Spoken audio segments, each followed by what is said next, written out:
Nathaniel Mercer dropped to his knees in the snow. His hands trembled as he lifted the frozen child from the freight car. She couldn't be more than 8 years old. Her arms were wrapped tight around a smaller girl, maybe 4, barely breathing. A piece of paper was pinned to the older girl's chest. 2 words in charcoal, "Unwanted." His throat closed.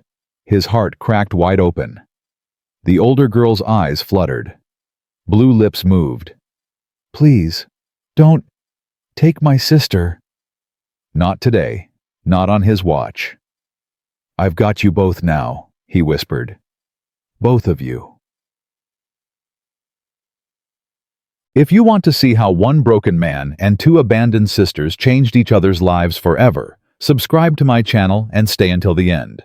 Drop a comment telling me which city you're watching from. I want to see how far this story travels.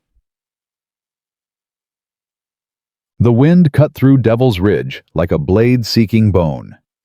February 1868, Montana Territory.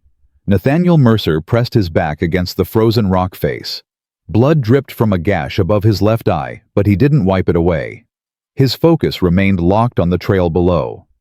Victor Kane stumbled through the snow. The outlaw was wounded, desperate, and dangerous. Behind him lay 23 graves. Men, women, children, all victims of the Kane gang's bloody rampage across 3 territories. Nate checked his Colt. 1 bullet left. It would be enough. He moved from cover, silent as a shadow despite his injuries. The wind masked his footsteps. 20 yards, 15, 10. Kane stopped suddenly. Something primal in him sensed the danger. He turned. The shadow. Kane breathed recognition and fear flooding his face. Nate raised his revolver. "For the 23 souls you sent to early graves." Kane's hand flew to his holster. Fast. Too fast for a dying man. 2 shots thundered across the ridge. Nate felt fire graze his temple, but his own bullet found its mark. Kane staggered backward, clutching his chest. His boots caught on the cliff's edge. For one eternal moment, he hung suspended between life and death. "My brother." Kane gasped, blood bubbling between his lips. "Daniel will find you. He'll take everything you love. Everything." "Your brother should have thought about that before you started killing innocents." Kane fell backward into the darkness below. Nate holstered his weapon. He pressed a hand to his bleeding temple. The bounty on Victor Kane would be his last. 14 years of hunting men was enough for any soul to bear. He turned to leave. His legs buckled. The world tilted sideways as he collapsed into the snow, his blood staining the white powder crimson. The last thing he saw before darkness claimed him was a lantern bobbing through the blizzard. A woman's voice calling for help. Nate woke 3 days later in a small cabin. A young woman with chestnut hair was changing the bandage on his head. Her hands were gentle, practiced. "You're awake." She smiled. "I'm Sarah. Sarah Whitmore. My father and I found you bleeding out in the snow." "How long?" 3 days. The whole territory's talking about you." She set aside the bloody bandage. The shadow. The man who ended the Kane gang. Nate said nothing. "You can stay until you're healed," Sarah continued. "After that, well, most folks around here would be grateful to have you." He hadn't planned on staying. Bounty hunters didn't put down roots. But something about Sarah's gentle touch, the quiet peace of Silver Creek, it spoke to a part of him long forgotten. Perhaps it was time for the shadow to rest. 16 years later. Nathaniel Mercer stood at the window of his ranch house, watching snow blanket the Montana landscape. He was a different man now. A widower of 5 years. His dark hair had turned silver at the temples. His face was weathered by sun and sorrow. The man known as the Shadow existed only in whispers and tall tales told in saloons. He rubbed the old scar at his temple. A habit formed whenever memories threatened to surface. Sarah. His Sarah. Gone 5 years now. The doctor had called it typhoid fever, but something had never felt right about it. The way she'd weakened so slowly. The way she'd looked at him in those final days, like she knew something she couldn't say. He pushed the thought away. He'd been pushing it away for 5 years. The grandfather clock struck 5. Time to head to the depot. The horse feed he'd ordered from Helena would be arriving on the morning train. Nate pulled on his heavy coat and gloves. He cast one final glance at the charred marriage certificate framed above the mantel, the only item he'd managed to save when lightning struck the barn last spring. The edges were blackened, but the names were still legible. Nathaniel and Sarah Mercer. Married, June 15, 1869. "I'll be back before noon," he told the empty house. A ritual he'd maintained since her death, as if Sarah might still be listening from somewhere beyond. The Silver Creek Depot was quiet at this early hour. January 1884. The coldest winter in 25 years, folks were saying. Nate's breath formed thick clouds in the lamplight as he stamped his feet to keep blood flowing. "Morning, Mercer?" Hank Miller, the depot manager, nodded as Nate approached. "Cold enough to freeze the tail off a mule." "That it is." The train arrived with a screech of iron against frozen rails. Steam rose like ghostly fingers into the dark sky.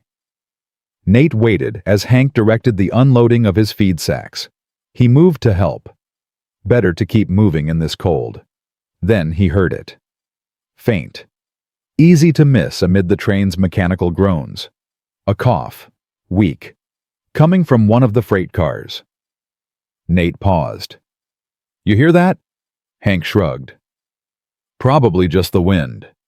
But Nate was already moving toward the sound. Something pulled him forward. An instinct he couldn't explain. The freight car door was iced over. He used his full strength to slide it open. Inside, tucked against a pile of burlap sacks, lay 2 small figures. Children. Girls. The older one couldn't be more than 8 years old. Her chestnut hair was matted with ice. Her thin coat offered nothing against Montana's brutal winter. But her arms were wrapped tight around a smaller child. A little girl, maybe 4, with pale blonde hair and a face like a porcelain doll. The older girl's body was curled around her sister, protecting her, keeping her warm with what little heat she had left. Both of them had lips blue as winter sky. Pinned to the older girl's chest was a scrap of paper. 2 words scrawled in charcoal. Unwanted. Something cracked inside Nate's chest. Something he'd kept locked away for 5 years. He reached out, touched the older girl's cheek. Cold. Too cold. Her eyes fluttered open. Gray eyes. Pale as winter sky. Sarah's eyes. The recognition hit him like a physical blow. "Please," the girl whispered, her voice barely there. "Don't take my sister. I won't." Nate was already removing his coat, wrapping it around both children. "I won't take her. I've got you both." The little one stirred. Brown eyes opened wide with terror. She saw Nate and screamed. A thin, weak sound that cut through him like a knife. "Shh." The older girl pulled her sister closer, even as her own strength failed. "It's okay, Faith. It's okay." Faith. The little one's name was Faith. "What's your name?" Nate asked the older girl. "Hope." Her eyes were closing. "Hope Bennett. This is my sister." Hope. Faith. Nate lifted them both, one in each arm. They weighed almost nothing. "I'm going to get you somewhere warm. You're safe now. Both of you." Hope's frozen fingers clutched his shirt. Promise. That word. The one he'd avoided for 5 years. Promise. "Hank!" Nate shouted. "Get Doc Hayes now, Mo."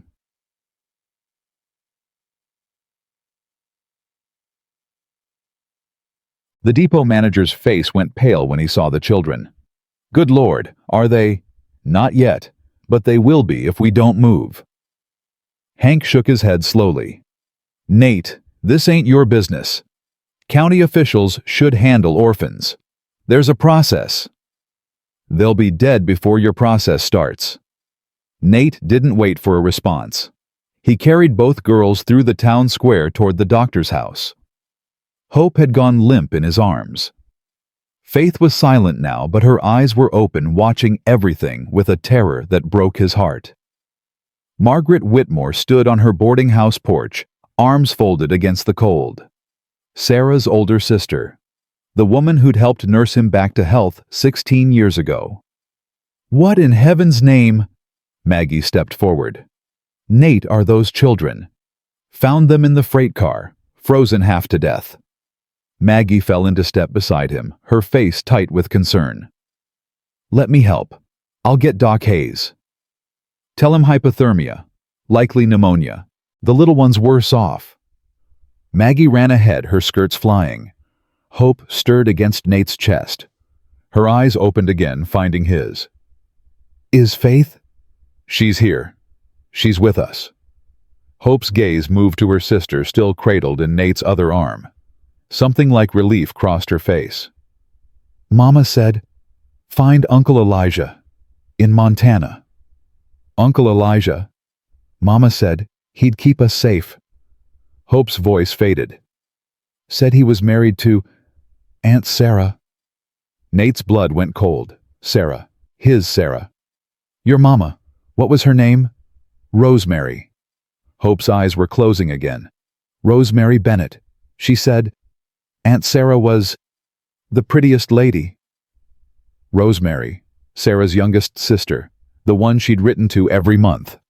The one she'd worried about constantly after Thomas Bennett died in the mining accident 3 years ago. These weren't just any children, they were family.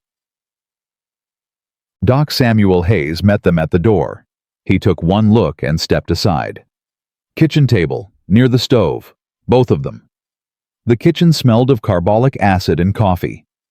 Nate laid the children on the table side by side. Hope immediately reached for Faith's hand, even unconscious. Hayes worked quickly, peeling back their coats, pressing fingers to their throats. "The older one's stronger," he said grimly. "But the little one, she's been out there longer. Temperature's dangerously low. Will they live?" "Too early to say." Hayes mixed laudanum with honey in a tin cup. "They need warmth medicine, constant watching. Could be days before we know." Maggie arrived breathless. She moved immediately to help gathering blankets, stoking the fire. Nate stood back, watching the children's shallow breathing. The note was still pinned to Hope's dress. Unwanted. He reached down and tore it away, crumpled it in his fist. "They're somebody's children," he said quietly. "Somebody threw them away, but they're still somebody's." Maggie looked up at him. Something flickered in her eyes. Recognition, maybe. Or memory. "Nate, look at them. Really look." He did. Hope's chestnut hair. Her gray eyes. The small birthmark behind her left ear shaped like a crescent moon. Sarah had that same birthmark. In the exact same place. "That's not possible," he breathed. "My sister Rosemary," Maggie said quietly. "She married a miner named Thomas Bennett about 9 years back, moved to Denver." Her voice cracked. "Sarah wrote to her for years, but the letters stopped coming about 6 months ago. You're saying these children are Sarah's nieces, my nieces by marriage. I'm saying Rosemary sent them here, to you." Maggie wiped her eyes. "She wouldn't have done it unless she had no other choice." Nate looked at the girls again. At the faces that carried echoes of his dead wife. At the small bodies fighting for each breath. Why? Why would she send her children alone in winter? "I don't know." Maggie's voice broke. "But I got a letter from her about 7 months ago. She was scared, Nate. Said someone was watching her, following her. Said if anything happened to her, she wanted to make sure the girls got to you. To me. You were the only one who could protect them. That's what she said. The only one." Hayes looked up from his work. "They're stabilizing. The laudanum's helping. But they'll need watching through the night." "I'll stay," Nate said. Both Maggie and Hayes stared at him. "Nate," Maggie began. "They're family." The words came out rough, Unused. They're Sarah's blood. I'll stay. Ed. Hope woke near midnight. Nate sat in a chair beside the table watching the fire burn low. He'd sent Maggie home hours ago. Hayes was sleeping in the next room, ready if needed. Faith lay beside her sister, still unconscious, but her breathing had steadied. Her small hand was wrapped in Hope's, even in sleep. "Where am I?" Nate leaned forward. "You're safe. In Silver Creek, Montana. Doc Hayes' house." Hope tried to sit up, winced, and lay back down. Her first instinct was to check on Faith. She touched her sister's face, felt her breathing. "She's alive. She's alive. Thanks to you." Hope's gray eyes filled with tears. "Is this where Mama sent us?" "Your mama sent you here to me." She nodded weakly. "She said there was family here. People who would want us." Her voice cracked. "But the note said, the lady at the train." "What lady?" "The lady in Denver. The one who put us on the train." Hope's tears spilled over. "She said nobody would want 2 extra mouths to feed. Said we were unwanted. She pinned the note on me. Said it would help us find a home faster." Rage flared in Nate's chest. White hot and sudden. Some stranger had pinned that cruel label on dying children, had called them unwanted. "What's your mama's name?" he asked, keeping his voice gentle. "Rosemary. Rosemary Bennett." "And your daddy?" "Papa died." Hope's voice went small. "In the mine, 3 years ago. I'm sorry. Mama got sick after." Hope looked at Faith. "Real sick. Coughing blood. The doctors couldn't help." Her face crumpled. "She told me I had to be brave. Had to get Faith to Montana. Had to find Uncle Elijah." "Yes." Hope frowned. "But she said he might call himself something else now.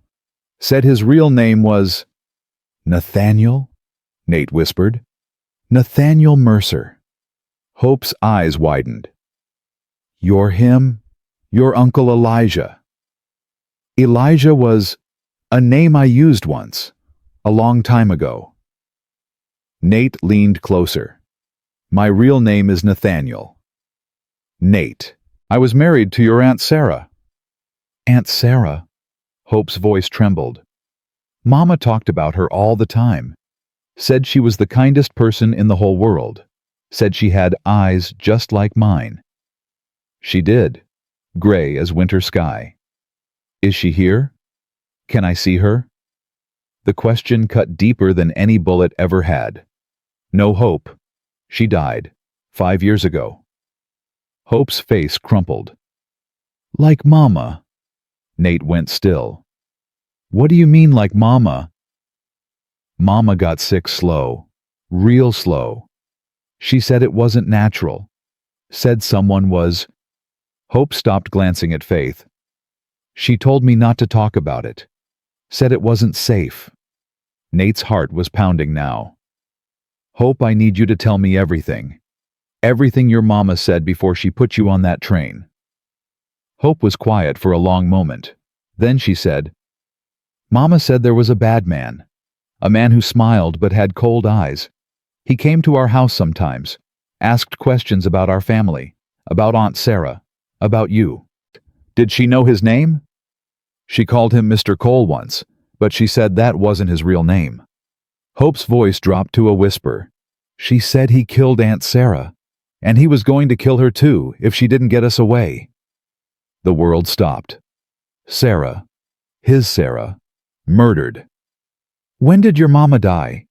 "She put us on the train 3 weeks ago, paid a lady to watch us until Denver." Hope's tears fell freely now. "But the lady took our money and left us at the station.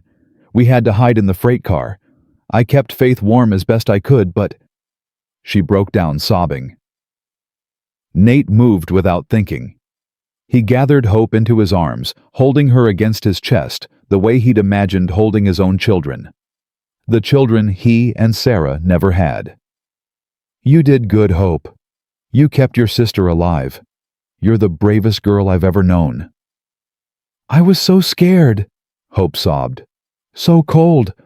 I thought we were going to die. You're not going to die. Not today. Not ever if I can help it. Promise. There it was again, that word, promise. Hope cried herself to sleep in his arms. He laid her gently back on the table next to Faith. The little one stirred. Her brown eyes opened, finding Nate in the dim firelight. She didn't scream this time, just stared at him with an expression too old for her 4 years. Then she reached out her small hand. Nate took it. Her fingers were warming now. Tiny. Fragile. Faith didn't say a word. She just held his hand and closed her eyes. And Nathaniel Mercer, the man called the Shadow, the man who'd killed more outlaws than he could count, felt something inside him break open. Not crack, not shatter, break open, like a seed splitting to let new life through. Morning came gray and cold. Doc Hayes examined both girls and declared himself cautiously optimistic. The older one's recovering fast, strong constitution, but the little one... He shook his head. She hasn't spoken a word. Not to me, not to her sister. I reckon she's in shock. Will she come out of it? Hard to say. Trauma like that at her age. Some children bounce back. Others... Hayes didn't finish the sentence. She needs safety, stability, someone patient enough to wait for her to find her voice again. Nate looked at Faith, sitting on the table with a blanket wrapped around her shoulders. Hope sat beside her, holding her hand, whispering something too quiet to hear. They're coming home with me. Hayes raised an eyebrow. You sure about that, Nate? You've been alone a long time. 2 children is a lot of responsibility. They're family. The county might have something to say about that. There are procedures for orphans. Then the county can say it to my face. Maggie arrived as Nate was preparing to leave. She carried a basket of supplies and a determined expression. I'm coming with you.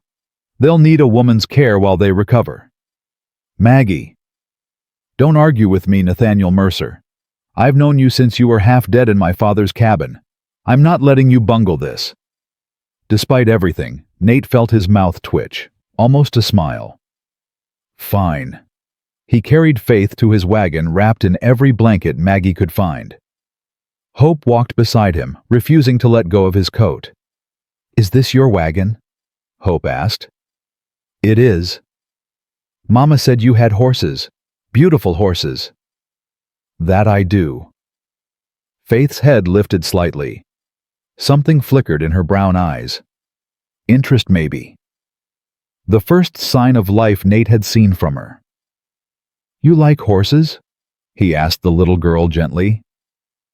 Faith didn't answer, but she didn't look away either. Hope leaned close to her sister. Remember the horse pictures Mama showed us, the pretty ones? Faith gave a tiny nod. Maybe we can see real ones now. As they drove through town, Nate noticed people watching. Faces in windows, whispers on porches. The reclusive widower taking in 2 strange children. Let them talk. He'd weathered worse. The ranch sat 5 miles from town. A modest spread nestled against pine-covered hills. The house was small, but sturdy. Nate had built it himself when he and Sarah first married. Since her death, the place had taken on a neglected air. Curtains stayed closed. Dust gathered on shelves. The rocking chair on the porch collected snow instead of evening conversations. Maggie took one look and shook her head. This won't do.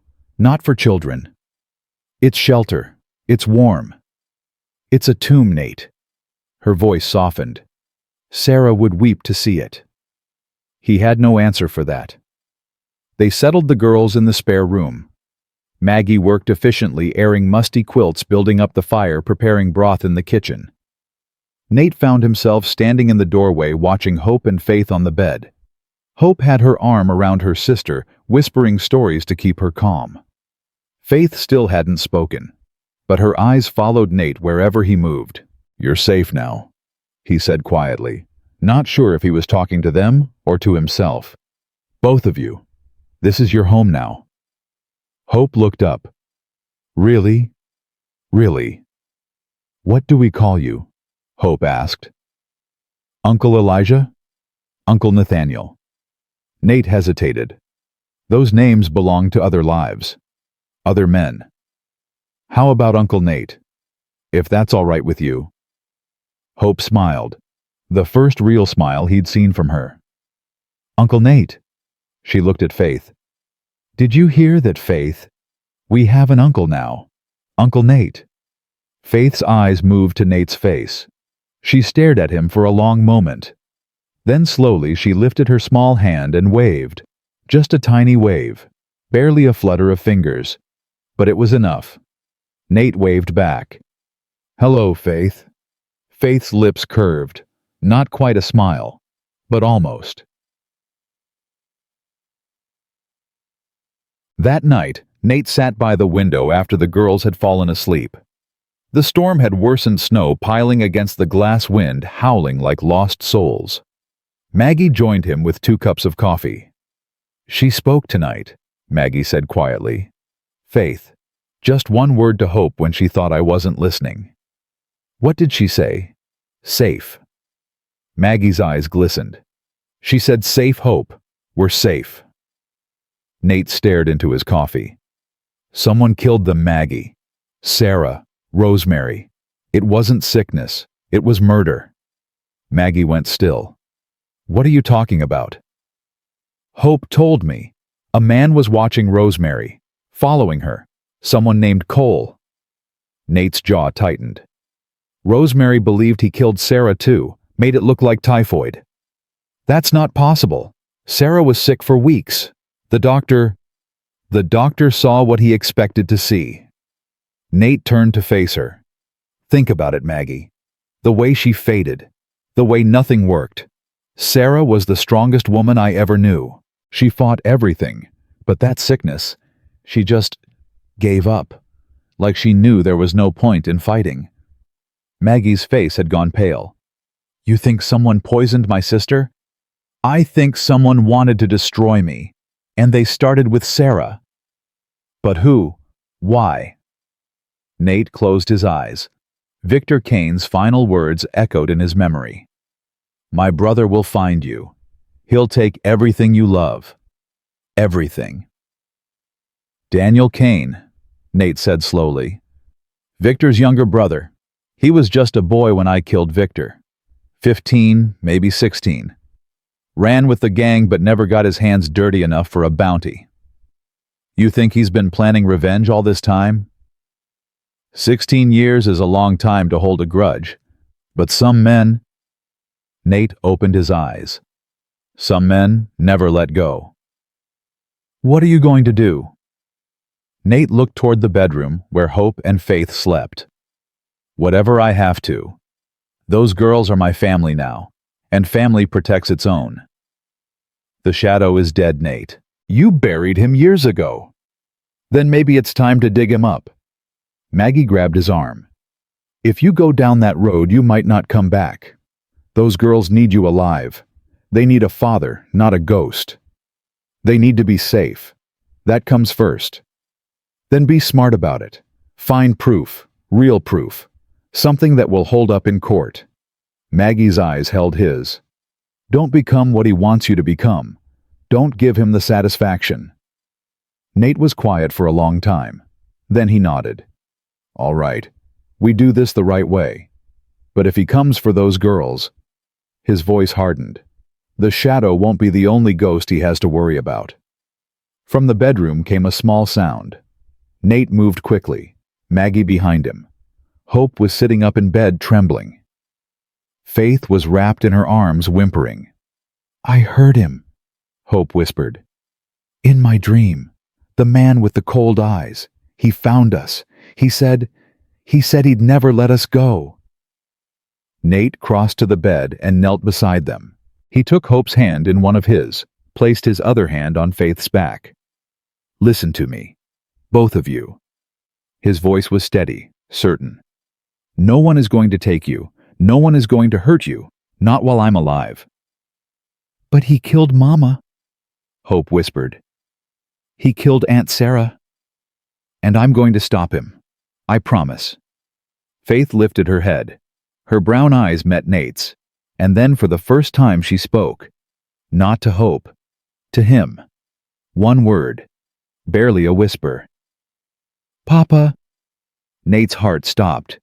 Hope's eyes went wide. "Faith, you talked—" Faith was still looking at Nate, waiting. Her small hand reached out and touched his face. "Papa," she said again. Stronger this time. A question and a statement and a plea all at once. Nate's throat was so tight he could barely breathe. He'd never been a father. Never thought he'd have the chance after Sarah died. But this little girl, this broken, silent child who'd been thrown away like garbage, she was looking at him like he was the answer to every prayer she'd never learned to say. "Yeah," he managed. His voice cracked. "Yeah, little one, I'm right here." Faith's arms wrapped around his neck. She held on like she'd never let go. And Nathaniel Mercer, the shadow, the widower, the man who'd forgotten how to feel, held her back. "I've got you," he whispered into her hair. "I've got both of you. Always." Hope watched them for a moment. Then she moved closer, wrapping her arms around them both. "We're a family now," she said quietly. "A real family." "Yeah," Nate said, his voice rough with emotion. "We are." Outside, the storm raged on. The wind howled and the snow fell in sheets of white. But inside the small ranch house, 3 broken people had found each other. And somewhere out in the darkness, watching, waiting, a man with cold eyes smiled. Soon. Very soon. But not tonight. Tonight the children were safe, and the shadow was waking. 3 days passed. Hope grew stronger with each one. She ate everything Maggie put in front of her, asked questions constantly, and followed Nate with her eyes whenever he moved through the house. Faith was different. She spoke only to Hope, and only in whispers.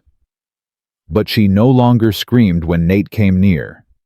Instead, she watched him with those big brown eyes, tracking his every movement like a deer watching a hunter. On the 4th morning, Nate woke before dawn to find Faith standing in the kitchen doorway. Her blonde hair was tangled from sleep. Her feet were bare on the cold floor. "Faith." He kept his voice soft. "What are you doing up, little one?" She didn't answer, just stared at him. "You cold?" A tiny nod. Nate crossed to her, slowly knelt down to her level. "Can I pick you up? Get you back to bed where it's warm?" Faith studied his face for a long moment. Then she raised her arms. He lifted her gently, and she curled against his chest like she belonged there. Her small fingers clutched his shirt. "Papa," she whispered. "Yeah, little one, I'm here." He carried her back to the bedroom, but when he tried to lay her down, she clung tighter. "Stay." One word, but it cost her everything to say it. Nate looked at Hope, who was awake now, watching them with anxious eyes. "Scoot over," he said quietly. He sat on the edge of the bed, Faith still in his arms. Hope moved closer until she was pressed against his side. "Tell us a story," Hope said. "Mama used to tell us stories when we couldn't sleep." "I don't know many stories." "Tell us about Aunt Sarah." Nate's throat tightened. He hadn't spoken about Sarah to anyone in 5 years. But these girls deserved to know the woman who should have been their aunt. "She was the bravest woman I ever knew," he began slowly. "I was hurt real bad when I met her, bleeding out in the snow. Most folks would have left me there to die, but not Sarah. She found me, dragged me to her father's cabin, nursed me back to health." "Was she pretty?" Hope asked. Prettiest woman in Montana.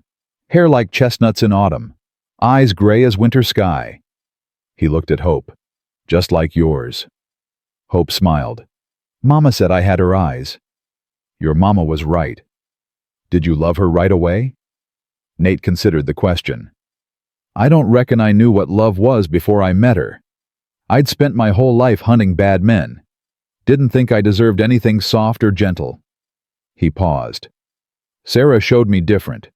Showed me that even a man like me could have a home. A family. Why didn't you have babies? Hope asked. Then immediately looked mortified. Sorry, Mama said I asked too many questions. It's all right. Nate's voice was rough. We wanted children. Sarah wanted them more than anything. But it just never happened. And then she got sick and... He couldn't finish. Faith's small hand patted his chest, a gesture of comfort from a 4-year-old who'd already seen too much pain. She's in heaven now, Faith whispered. With Mama, they're watching us. Nate looked down at her. You think so? Faith nodded solemnly. Mama said when people we love die, they become stars, so they can always see us no matter where we go. Hope made a small sound. Faith, you're talking. Faith seemed to realize it too. Her eyes went wide, and for a moment Nate thought she'd retreat back into silence. It's all right, he said quickly. You can talk whenever you're ready. No rushing. Faith relaxed against him. I like it here, she whispered. It feels safe. That's because it is safe, and it's going to stay that way. They sat together until the sun rose, 2 broken children and 1 broken man beginning to heal. Maggie found them like that an hour later.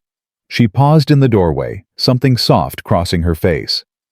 Well, she said quietly. Looks like you 3 have figured things out. Aunt Maggie. Hope scrambled off the bed. Faith talked, really talked, to Uncle Nate. Maggie's eyes glistened. Did she now? Faith buried her face in Nate's chest, suddenly shy. It's all right, little one, Maggie said gently. We're all family here. You talk when you're ready. Nate stood still, holding Faith. I need to go to town today. Check on some things. Maggie's expression sharpened. What kind of things? The kind that need checking. Nate. I'll be back before dark. Can you stay with them? Maggie looked at Hope, then at Faith. Of course, but whatever you're planning. I'm just asking questions, that's all. He handed Faith to Maggie, but the little girl whimpered and reached for him. Papa, come back. I'll come back, I promise. You promise a lot, Hope said quietly. She wasn't accusing, just observing. I know, and I keep every one. He touched her cheek gently, then Faith's. 2 girls who'd been thrown away by the world. 2 girls who were now his. Nobody was going to take them from him. Nobody. The ride to Silver Creek took an hour. The storm had passed, leaving the world blanketed in white. Nate's breath formed clouds in the frigid air as he guided his horse through the drifts. Sheriff Thomas Brennan was in his office, feet propped on the desk, when Nate walked in. Brennan looked up. His weathered face registered surprise, then something deeper. Recognition. Well, well, Nathaniel Mercer. Been a while since you came to town voluntarily. I need information, Tom. About those children, I reckon. Brennan swung his feet down. Whole town's talking about how you pulled 2 frozen girls out of a freight car. Regular hero, they're saying. I don't care what they're saying. I need to know who put them on that train. Brennan studied him for a long moment. Then he reached into his desk drawer and pulled out a bottle of whiskey and 2 glasses. Sit down, Nate. This is going to take a while. Nate sat. Brennan poured 2 measures and pushed one across the desk. You remember Victor Kane? I remember. You killed him. Put an end to his gang's rampage across 3 territories. Brennan took a slow sip. But Victor had a younger brother, Daniel. Just a kid back then. 15, maybe 16. Ran with the gang but never got his hands dirty enough for a bounty. Nate felt cold spreading through him. Daniel Kane. After you killed Victor, Daniel disappeared. Nobody saw him for years. Figured he'd died or moved on. Brennan leaned forward. But about 8 months ago, a man showed up in the territory. Called himself Edmund Cole, county land registrar. Real official-like. Papers from back east. You're saying Cole is Daniel Kane. I'm saying it's mighty suspicious. Brennan's eyes were hard. A man with no past shows up here, starts buying up land through the railroad using some law called Section 412 to seize property from folks without families. Widows, widowers, anyone vulnerable. Section 412. Family continuity provision. If you can't prove blood relation or legal guardianship, the county can declare your property abandoned and sell it at auction. Brennan's jaw tightened. Every single property Cole has seized has ended up with the Montana Pacific Railroad, at 10 times what the county paid. Nate's mind raced. He's running a scheme. That's what it looks like. But there's more. Brennan hesitated. I talked to the telegraph operator. Harold owes me a favor.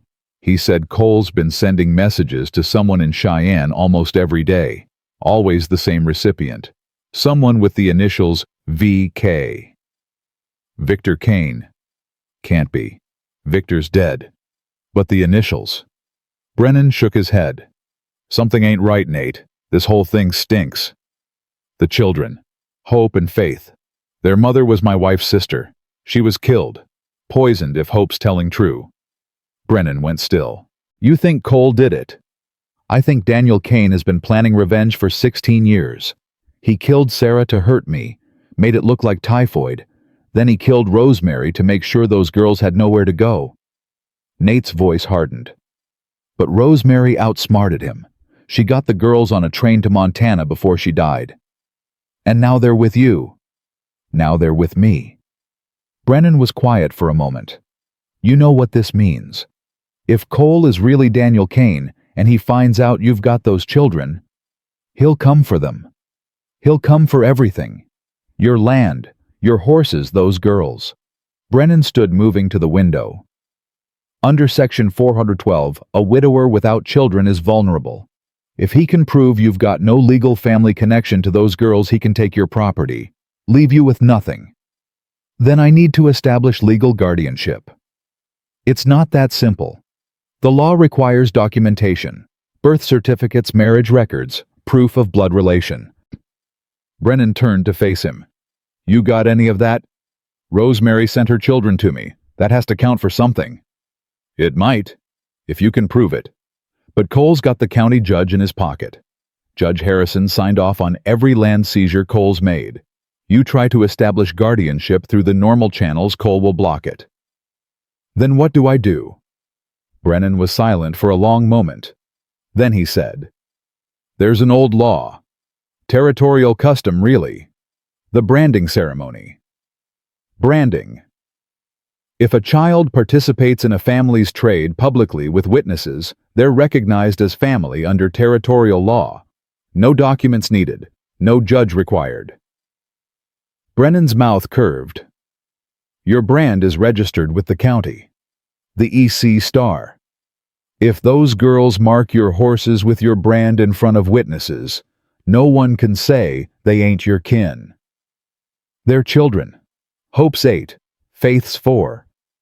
Old enough to hold an iron. Old enough to make a mark. Brennan met his eyes. It's legal, Nate, and it's the only way to protect them without going through Cole's rigged system. Nate absorbed this. How long do I have? Cole's been in Helena for the past week, business with the railroad, but he'll be back. And when he finds out about those girls? Brennan shook his head. You've got maybe a month, 2 at most. Then I'd better get started. Nate stood to leave, but Brennan's voice stopped him. Nate, one more thing. What? Sarah's death. The way she faded. Brennan's face was troubled. I was there, remember, I saw how she went. It never sat right with me. Too slow, too steady, like something was eating her from the inside. Poison. Arsenic, maybe. In small doses, it mimics typhoid. Nobody would think to look for it unless they knew what they were searching for. Brennan paused. I'm sorry, Nate. I should have questioned it then. Should have looked deeper. You didn't know. Neither did you. But now you do. Brennan's eyes hardened. Whatever you're planning, I want in. Sarah was a good woman. She deserved better than what she got. I'm not planning anything. Not yet. Right now, my only concern is those girls. Fair enough, but when you are ready... Brennan extended his hand. You know where to find me. Nate shook it. Thank you, Tom. Don't thank me yet. We've got a long fight ahead. Nate returned to the ranch as the sun began to set. He found Hope in the barn, standing on a hay bale, trying to reach his favorite mare's muzzle. Careful, he said, and she jumped. Uncle Nate, I didn't hear you. That's because I didn't want you to. He moved closer. What are you doing out here? I wanted to see the horses. Mama said you had beautiful ones. Hope's face fell. I'm sorry. I should have asked first. You don't need to ask. Everything on this ranch is yours now. The horses, the land, all of it. Hope stared at him.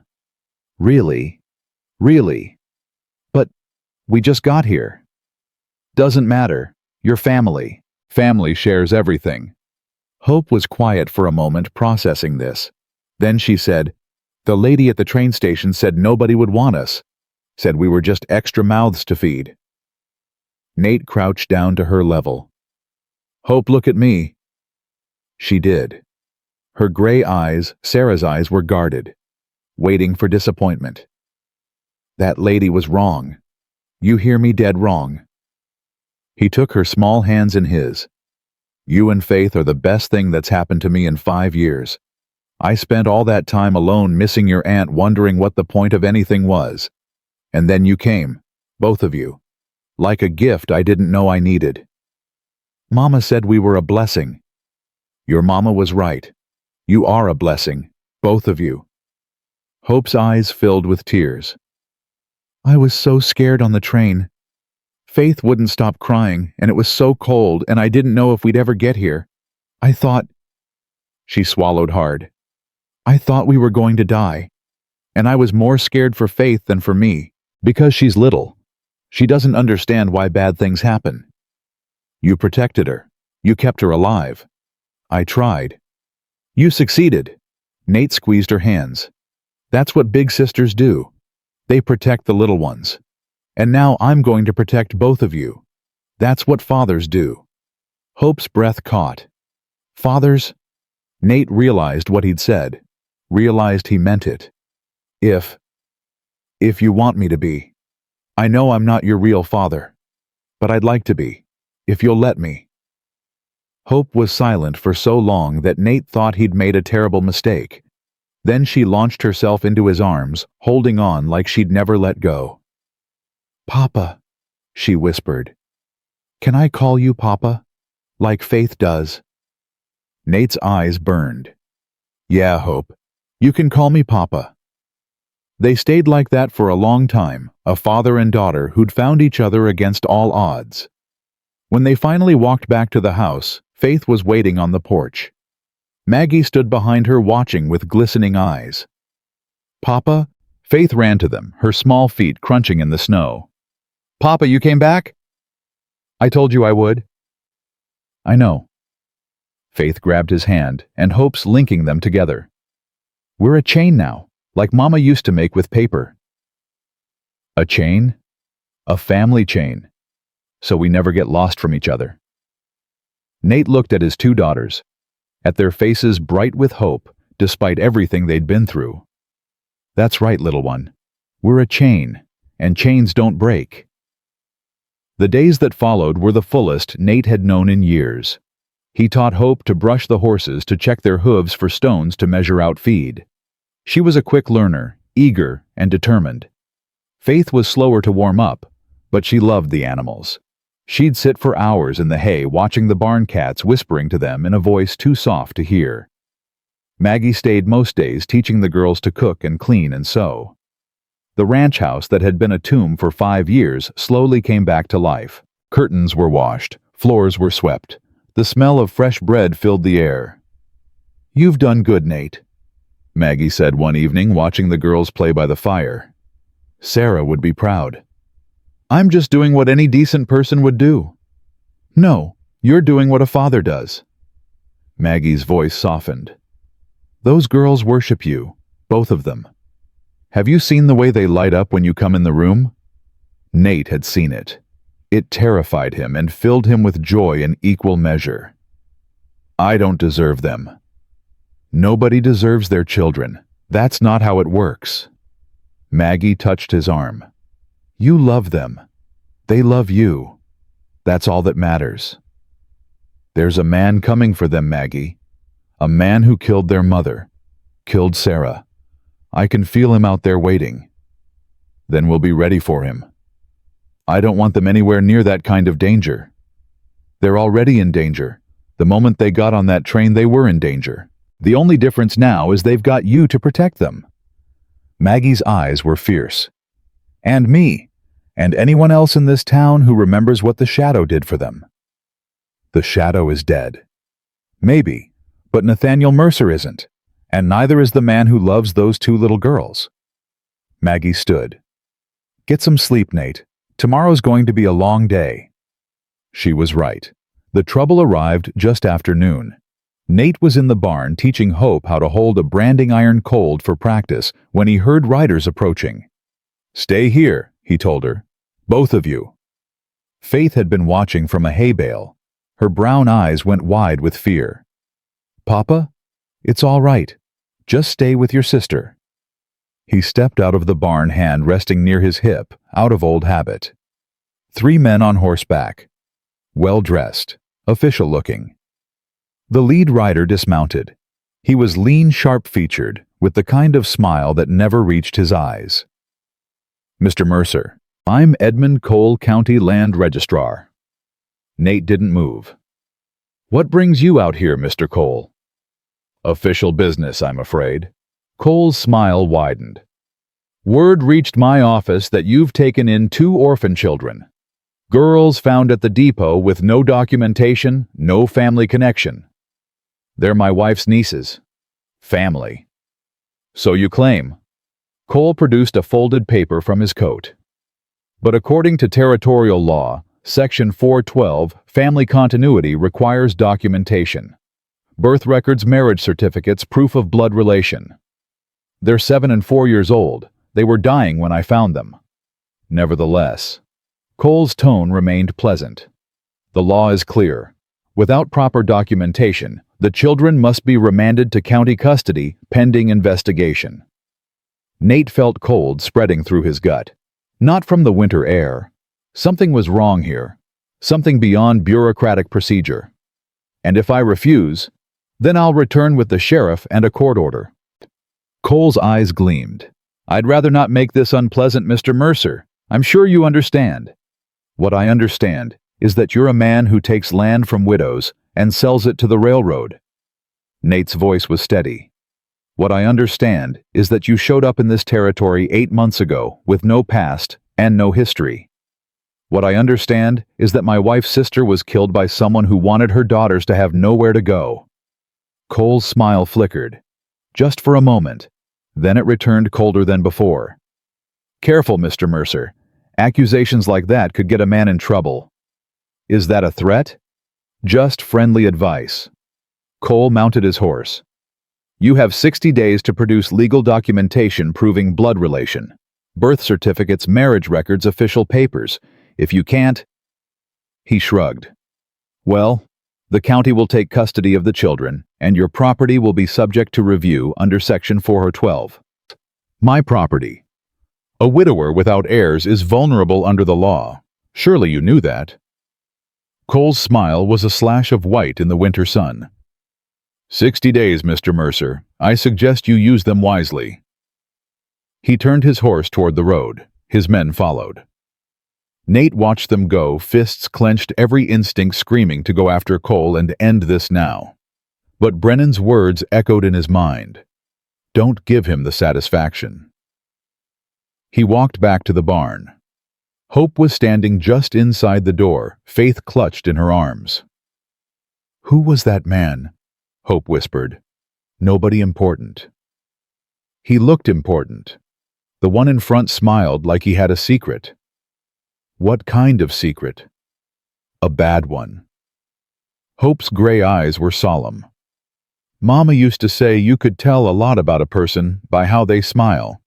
That man's smile didn't reach his eyes. Smart child. Too smart for her own good. "Don't worry about him, Hope. I'll handle it." "He wants to take us away, doesn't he?" I heard what he said. About the county taking custody. Nate crouched down to face both girls. Faith had buried her face in Hope's shoulder, trembling. "Listen to me. Both of you." He waited until Hope met his eyes, until Faith peeked out from her sister's neck. "Nobody is taking you anywhere. You're my daughters now, my family, and I protect my family." But he said, "I don't care what he said. There's a way to make you legally mine without any papers or judges. We're going to do it together, and then no one, not Cole, not the county, not anyone can ever say you don't belong here." "How?" Hope asked. "It's called a branding ceremony. It's an old tradition out here. If you mark our horses with our family brand in front of witnesses, the law recognizes you as family." "You want us to brand horses?" "I want you to claim your place in this family. Publicly. Officially. So everyone knows you're Mercers."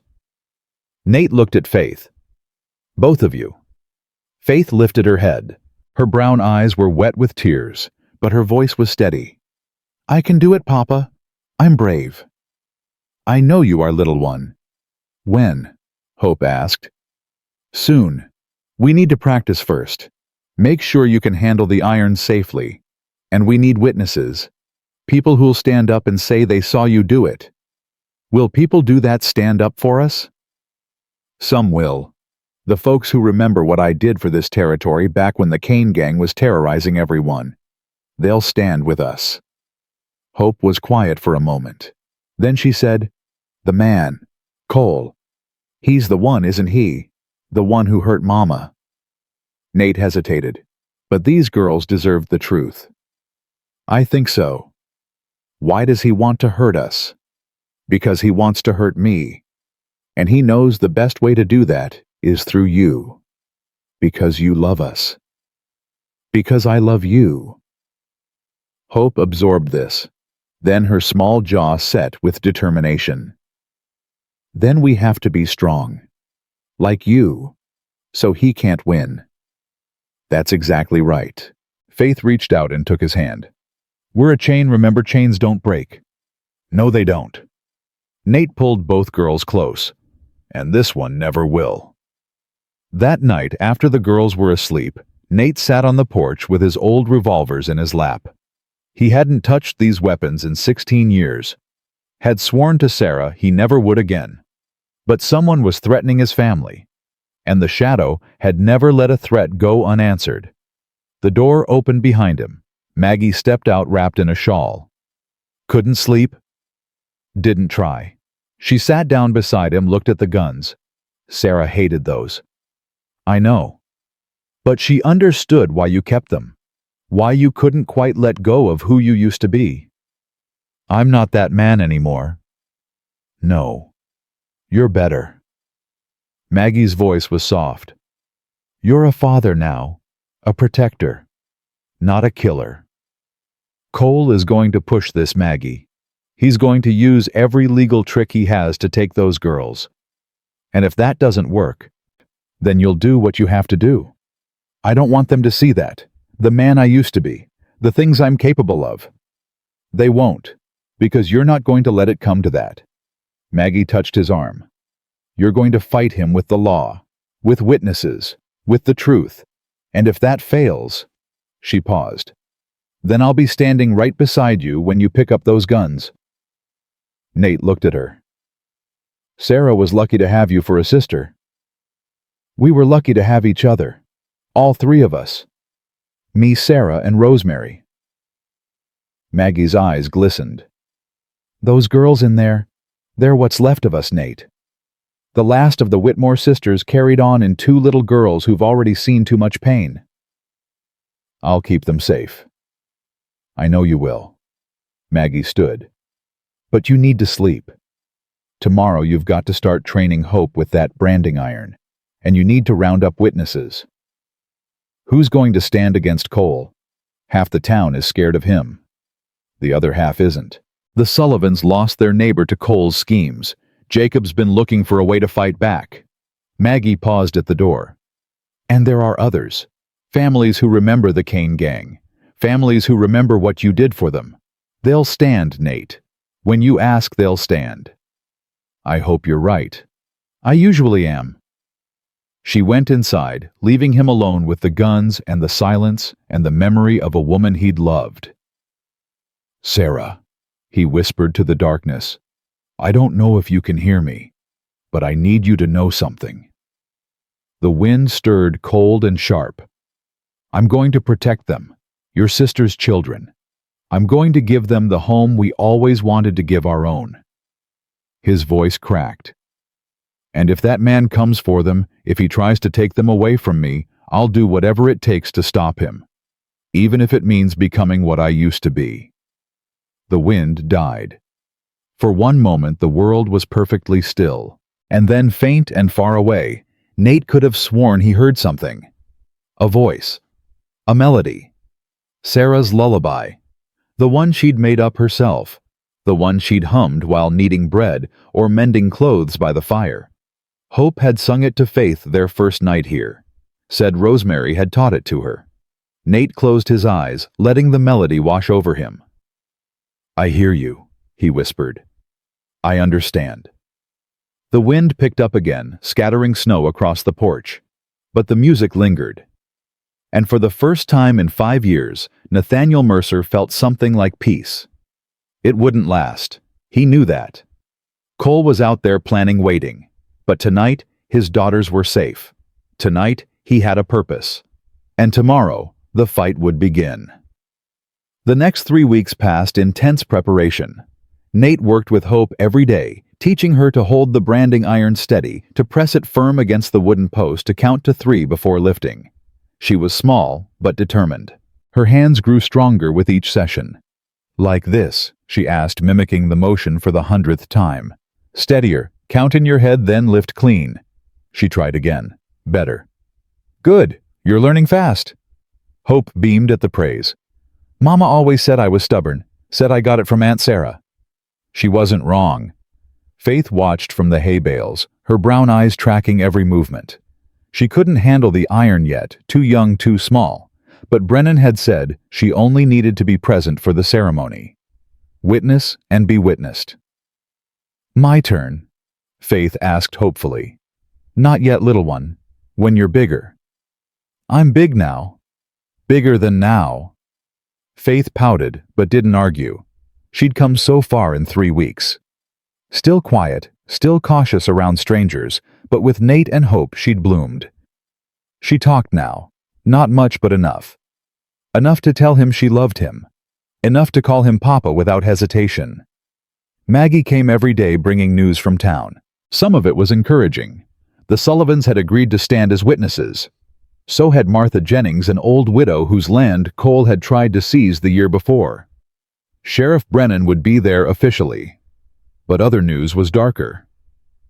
Cole's been busy, Maggie reported one afternoon, her voice low while the girls napped. He's filed papers with the territorial judge. Claims you're unfit to care for the children. Says you've made threats against him, that you're unstable. Lies. Of course they're lies, but he's got witnesses, people he's paid or threatened. Maggie's mouth twisted.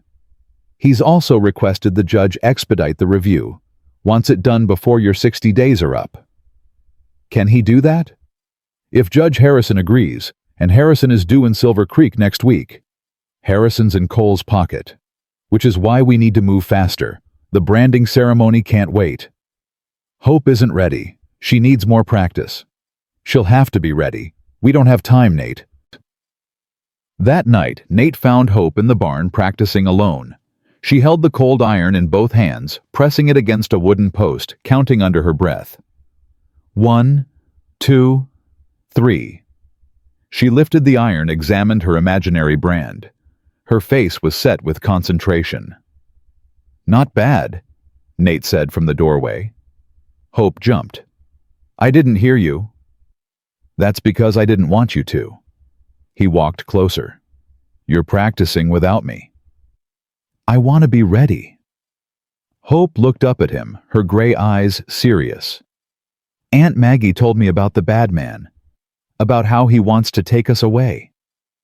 Nate silently cursed Maggie's loose tongue. "You shouldn't worry about that." "I'm not worried." Hope lifted her chin. "I'm angry. He doesn't get to decide if I'm family or not. You decide. I decide." "That's right." "Then I'll be ready. I promise." She gripped the iron tighter. "When is the ceremony?" Nate had been wrestling with this question all day. They needed more time, but time was exactly what they didn't have. 3 days, Sunday morning. Hope's eyes widened. "That's soon." "Too soon." "No." Her jaw set with determination. "I can do it. For Faith. For us." "You're sure?" "I'm a Mercer now, aren't I?" "Mercers don't back down." Nate felt his heart swell. This brave, stubborn, beautiful child. Sarah would have adored her. "No," he said quietly. "Mercers don't back down." The night before the ceremony, everything fell apart. Nate was checking the horses when he heard the sound. Hoofbeats. Multiple riders coming fast. He grabbed his rifle and moved to the barn door. 6 men on horseback, armed, spreading out to surround the property. "Hope Faith," he shouted. "Maggie, get inside now." He heard the front door slam, heard Maggie's voice calling instructions. The lead rider dismounted. Even in the darkness, Nate recognized him. Edmund Cole. "Evening, Mercer." Cole's voice carried across the yard. "Hope we're not interrupting anything." "You're on my property, Cole, uninvited." "County business." Cole held up a paper. "I've got a warrant. Judge Harrison signed it this afternoon. Seems there's been some concerns about the children in your care." "At night with 6 armed men. Can't be too careful. You've got quite a reputation after all." Cole's smile was a slash of white in the darkness. "The Shadow. That's what they used to call you, isn't it?" Nate felt his blood turn to ice. "That was a long time ago." "Was it?" Cole stepped closer. "My sources tell me you killed a lot of men in your time. Bad men, supposedly. But who decides who's bad and who's not?" His voice hardened. "My brother was 15 years old when you hunted him down." 15. "Your brother rode with murderers. He made his choice. He was a child following the only family he had." Cole's composure cracked for a moment. "But that's all in the past, isn't it? I'm a law-abiding citizen now, a county official, and I'm here to ensure the welfare of 2 orphan children." "They're not orphans. They're my daughters." "Prove it." Cole's smile returned colder than before. "Oh, wait. You can't. Because there's no documentation, no papers, nothing but your word. There's a ceremony scheduled for tomorrow. The whole town knows about it." "Ah, yes, the branding ceremony." Cole shook his head. "I'm afraid that won't be happening. Judge Harrison has suspended all family continuity claims pending his review. You try to brand those children tomorrow, you'll be arrested for defying a court order." The words hit Nate like a physical blow. "That's not possible. Brennan said—" "Brennan isn't the only one with friends in this territory." Cole remounted his horse. 60 days, Mercer. You've got 60 days to produce legal documentation proving blood relation. Birth certificates, marriage records, official papers." He smiled that cold smile. "And something tells me you don't have any of that." Cole turned his horse toward the road. Then he paused, looking back over his shoulder. "One more thing, Mercer. The girl. Hope. She's got her mother's eyes. Nate's hand tightened on his rifle. Rosemary used to look at me the same way, right before she started coughing blood. Nate raised the rifle. You son of a... Papa, no! Hope's voice cut through the rage. She was standing on the porch, Maggie holding her back. Faith was beside her, clinging to her sister's nightgown. Please, Papa. Hope's face was streaked with tears. Please don't. Cole laughed. Better listen to your family's shadow, while you still have one. He spurred his horse and rode away, his men following. Nate stood there, rifle raised, watching them disappear into the darkness. His hands were shaking, not from cold, from rage. Maggie approached slowly. Nate, put the rifle down. He lowered it, turned to face them. Hope's face was streaked with tears, but her voice was steady. He killed Mama, didn't he? That man? He hurt her. Nate couldn't lie, not to her. I think so. And he killed Aunt Sarah, too. Yes. Hope's small hands clenched into fists. Then we have to stop him. We have to make him pay for what he did. We will. How? Maggie demanded. He's blocked the ceremony. He's got the judge in his pocket. What can we do? Nate looked at Hope, at the fire burning in her gray eyes. Sarah's eyes. He thinks he's won. He thinks we're beaten. Nate's voice was quiet, dangerous. He made a mistake tonight. He told us who he really is, what he really wants. Revenge, Hope whispered. For his brother. That's right, and revenge makes men sloppy, careless. Nate put a hand on her shoulder. He's been planning this for 16 years, but he's not the only one who knows how to plan. What are you going to do? I'm going to find proof, real proof, something that will destroy him. His voice hardened. And then I'm going to show him what happens when you threaten my family. 2 days later, Nate rode to Helena. He'd left the girls with Maggie and the Sullivans, armed with instructions to flee to Brennan's office if anything happened. It wasn't enough protection. He knew that. But he had no choice. The answers he needed were in Cole's past, and Cole's past was buried somewhere in the records of the territorial government. The Helena courthouse was a grand building, all marble and columns. Nate felt out of place in his worn coat and dusty boots. But he knew how to move through a building without being noticed.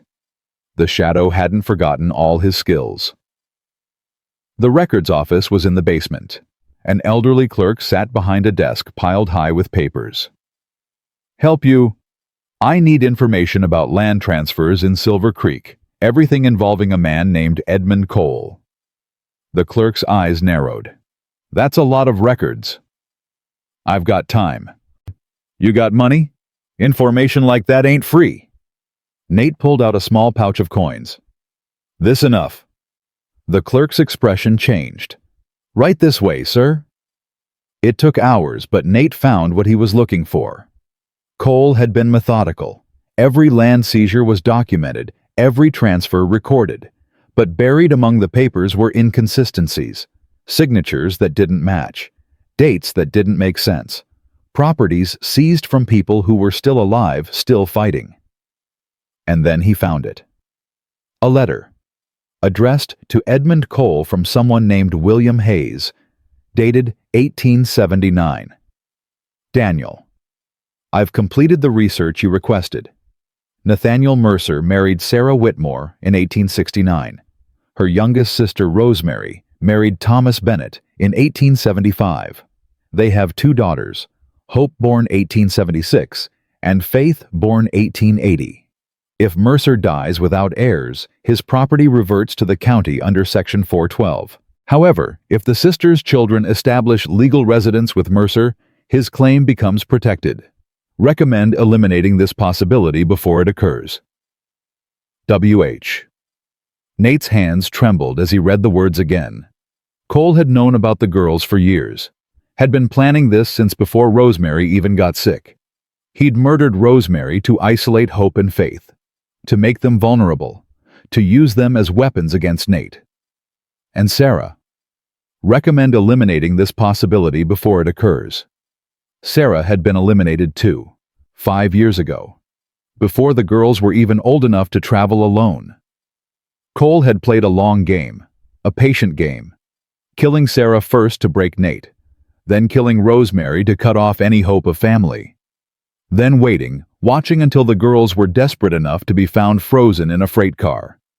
Except Rosemary had outsmarted him. She'd gotten the girls on a train before she died. Had sent them to the one person Cole wanted to destroy. Nate folded the letter and put it in his coat. This was proof. Real proof. Enough to destroy Cole in front of a judge.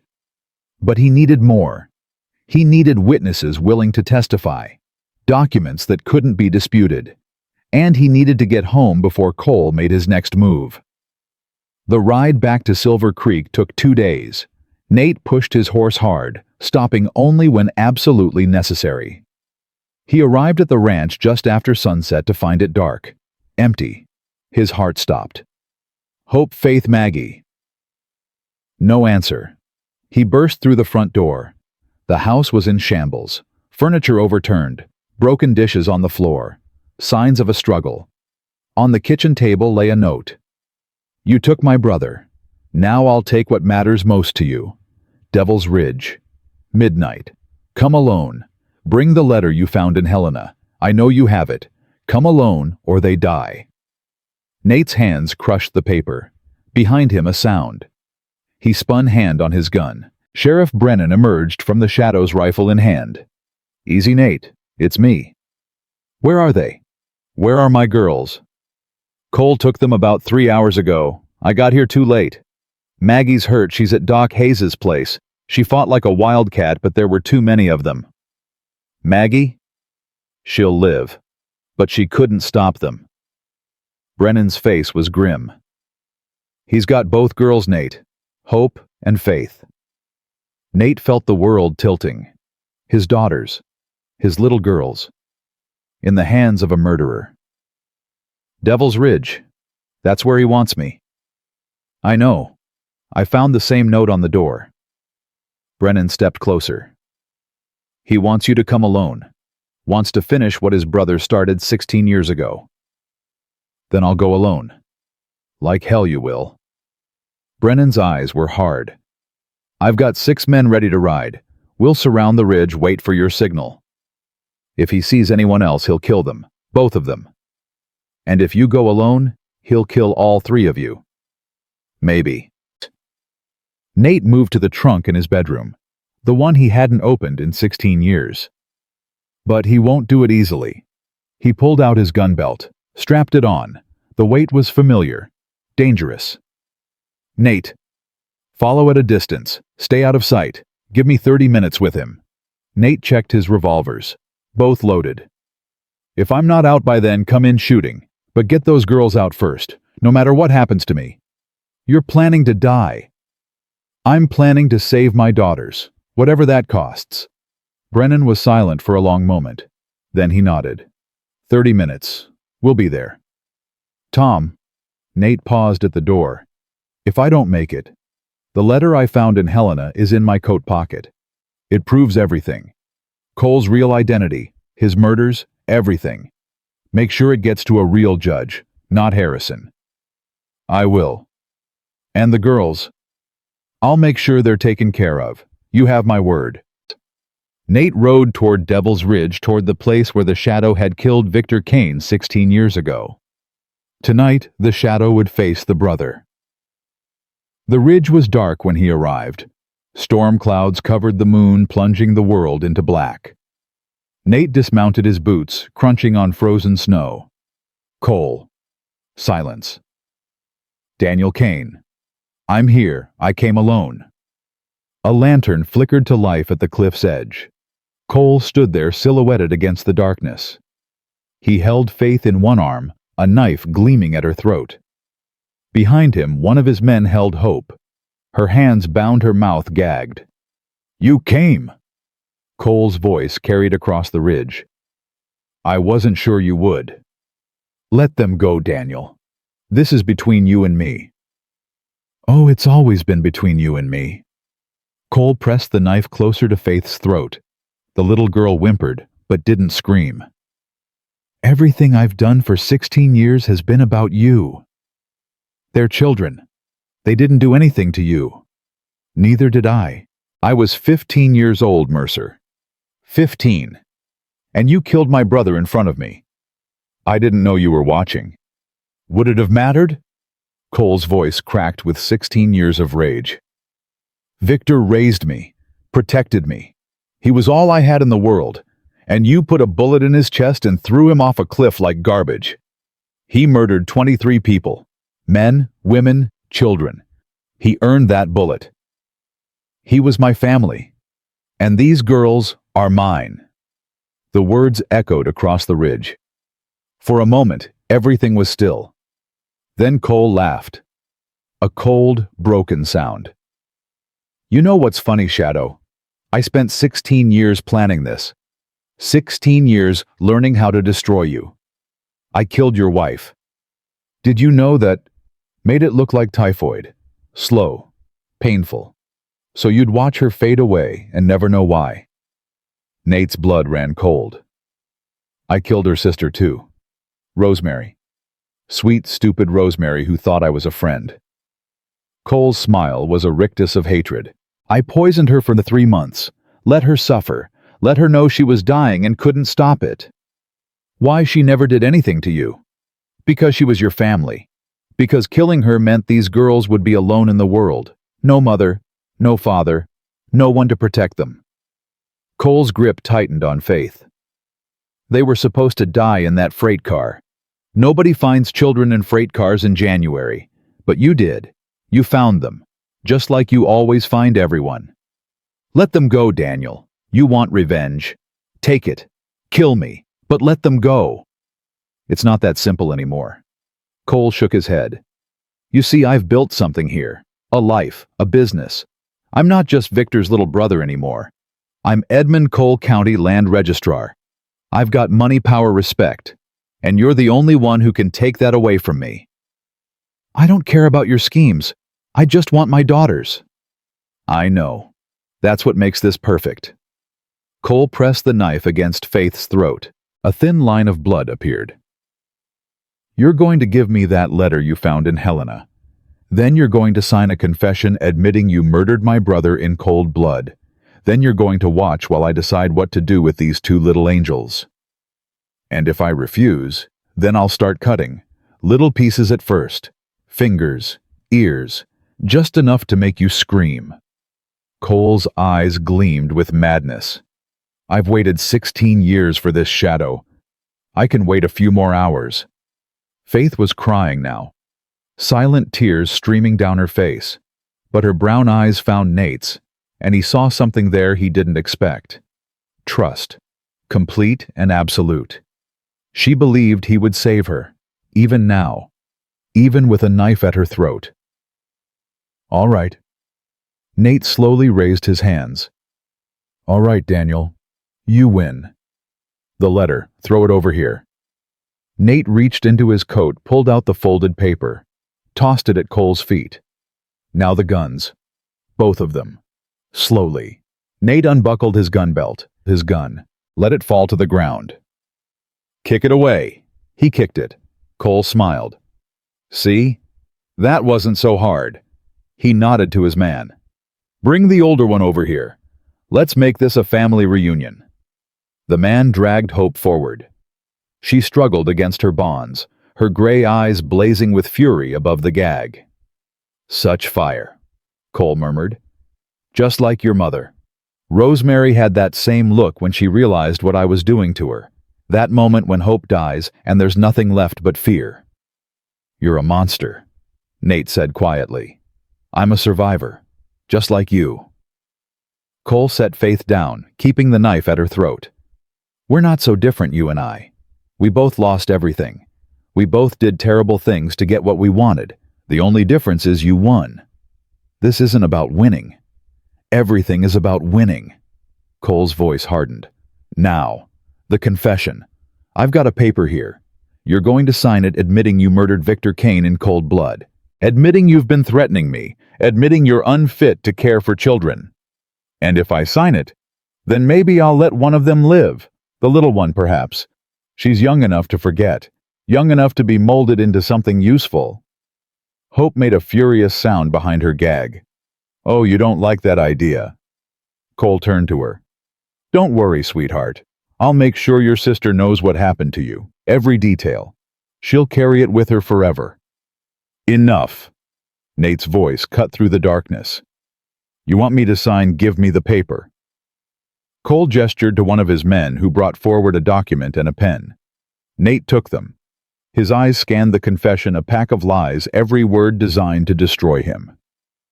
Sign it, Cole demanded. Now. Nate looked at Hope, at Faith, at the two girls who'd become his entire world. Then he smiled. You made a mistake, Daniel. Cole's eyes narrowed. What?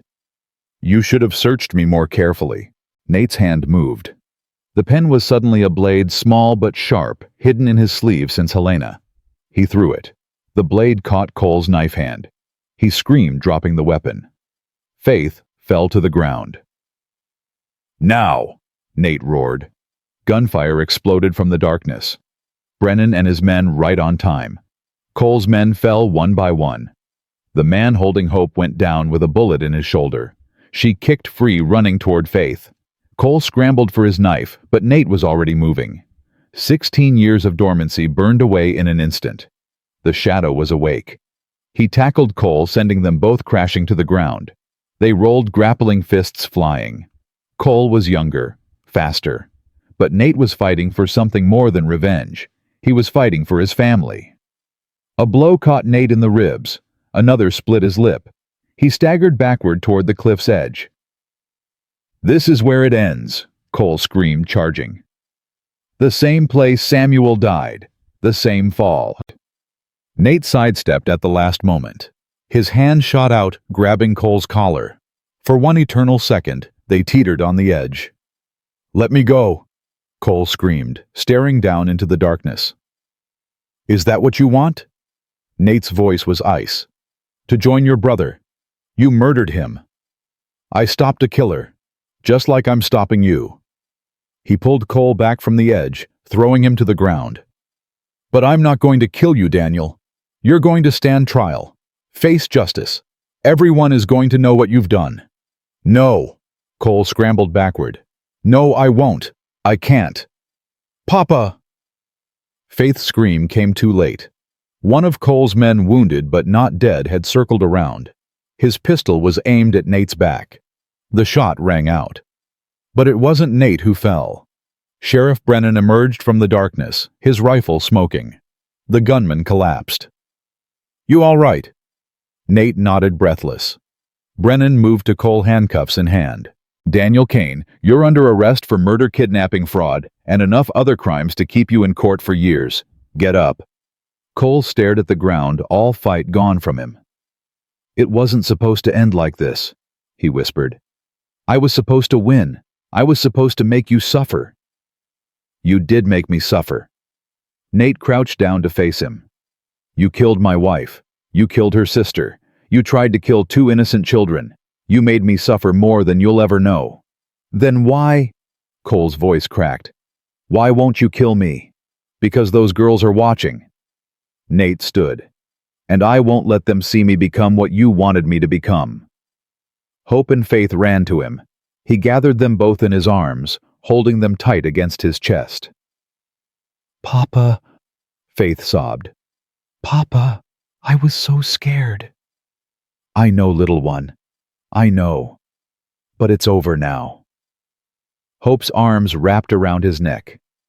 You came for us, just like you promised. I'll always come for you. Always. Brennan's men led Cole away. The murderer who'd spent 16 years planning revenge, broken at last. Nate held his daughters as the first light of dawn broke over Devil's Ridge. It was over. They were safe. And for the first time in 16 years, the shadow could rest. The ride home was quiet. Faith had fallen asleep against Nate's chest, exhausted from terror and tears. Hope sat in front of him, his arm wrapped around her, her small hands gripping his coat like she'd never let go. Brennan rode alongside them, his men escorting Cole's wagon behind. Maggie's going to be all right, Brennan said quietly. Doc Hayes sent word while we were on the ridge. She took a bad knock to the head, but she's awake, asking about the girls. We'll go there first. Nate. Brennan hesitated. What you did up there, letting him live, that took something. I wanted to kill him, more than I've ever wanted anything. But you didn't. No. Nate looked down at Hope at her tangled hair and tear-streaked face. Because they were watching, and I won't be the man who teaches them that hate wins. Brennan nodded slowly. Sarah would be proud. I hope so. They reached Doc Hayes's house as the sun broke fully over the mountains. Maggie was sitting up in bed, a bandage wrapped around her head when they walked in. Oh, thank God! She burst into tears when she saw the girls. Oh, thank God, thank God! Hope ran to her, throwing her arms around her neck. Aunt Maggie, we were so scared. I know, sweetheart. I know. I'm so sorry. I tried to stop them. I tried. You fought like a wild cat, Nate said quietly. Hayes told me. 3 of Cole's men needed stitching up after you got through with them. Maggie laughed through her tears. Should have been worse. Should have killed them all. Faith stirred in Nate's arms. Her brown eyes opened, found Maggie, and filled with fresh tears. Gamma Maggie got hurt. Maggie's breath caught. It was the first time Faith had called her that. I'm all right, little one. Just a bump on the head. Come here. Nate set Faith on the bed. She crawled into Maggie's arms, curling against her like a kitten seeking warmth. We're all right now, Maggie whispered, stroking Faith's hair. We're all together. We're safe. Papa saved us, Faith said solemnly. He promised he would, and he did. Maggie looked up at Nate. Something passed between them. Gratitude. Relief. The unspoken bond of people who'd survived something terrible together. Yes, he did, Maggie said softly. Your papa always keeps his promises. The next few days were a blur of activity. Territorial marshals arrived from Helena. They took custody of Cole and his men, reviewed the evidence, interviewed witnesses. The letter Nate had found proved everything. Cole's real identity, his 16-year revenge plot, the murders of Sarah and Rosemary. Judge Harrison was arrested at his home, still in his nightclothes.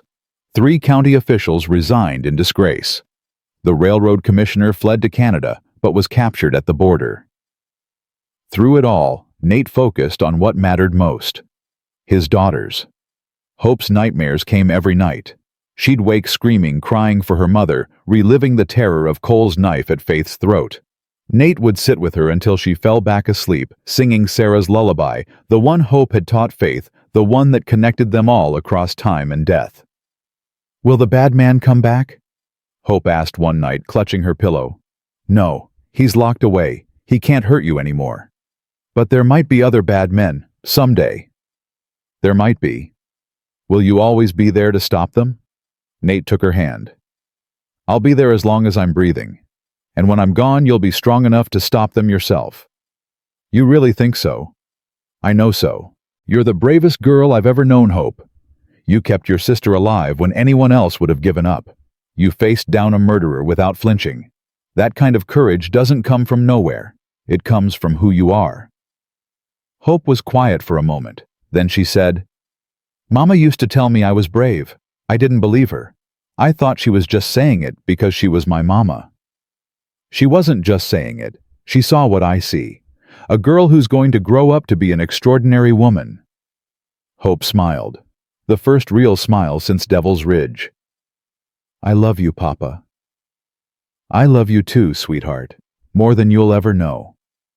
Faith healed differently. She didn't have nightmares. Instead, she became clingy, refusing to let Nate out of her sight. She'd follow him everywhere, her small hand always reaching for his, her brown eyes tracking his every movement. Papa, go, she'd ask every time he stood up. Just to the kitchen, little one. Faith, come too. Of course you can come. It broke his heart and filled it at the same time. This little girl who'd been thrown away by the world, who'd nearly died in a frozen freight car, who'd had a knife held to her throat by a madman, she loved him, trusted him, needed him.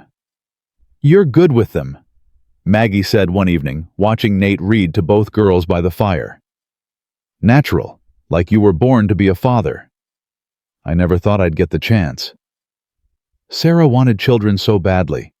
Did she ever tell you that every day it was her biggest regret that we couldn't?"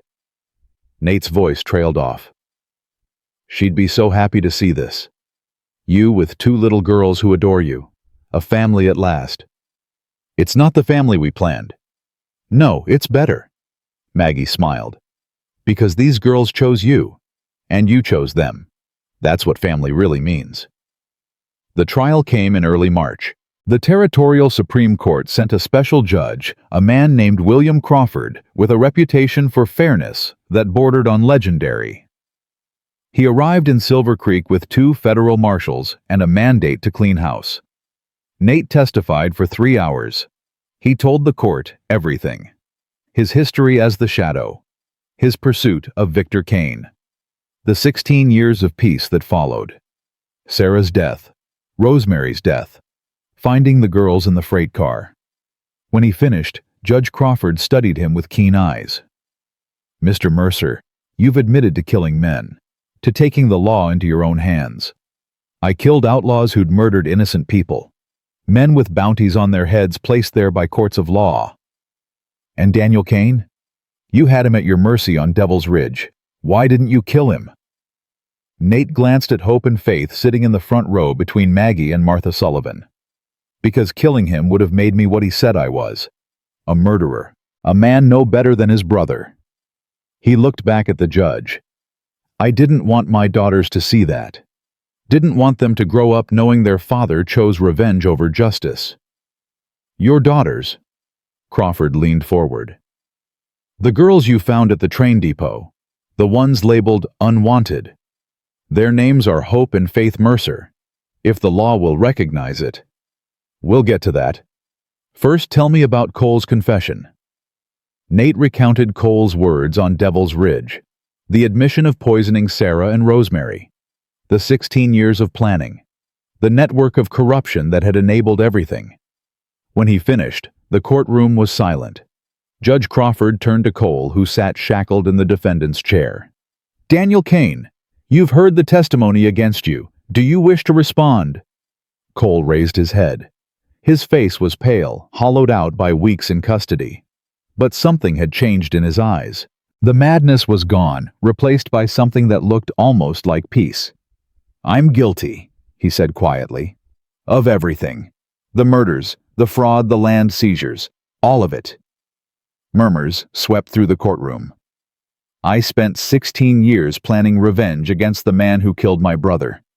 I thought if I destroyed him, if I took everything he loved, it would fill the hole Victor's death left in me." Cole's voice cracked. "It didn't. It just made the hole bigger." He looked at Nate. "Your wife Sarah. She was kind to me once. When I first came to Montana, before I knew who you were. She gave me food when I was hungry, smiled at me when everyone else looked through me like I wasn't there." Tears streamed down his face.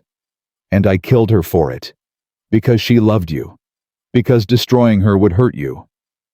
Hope made a small sound. Maggie put an arm around her.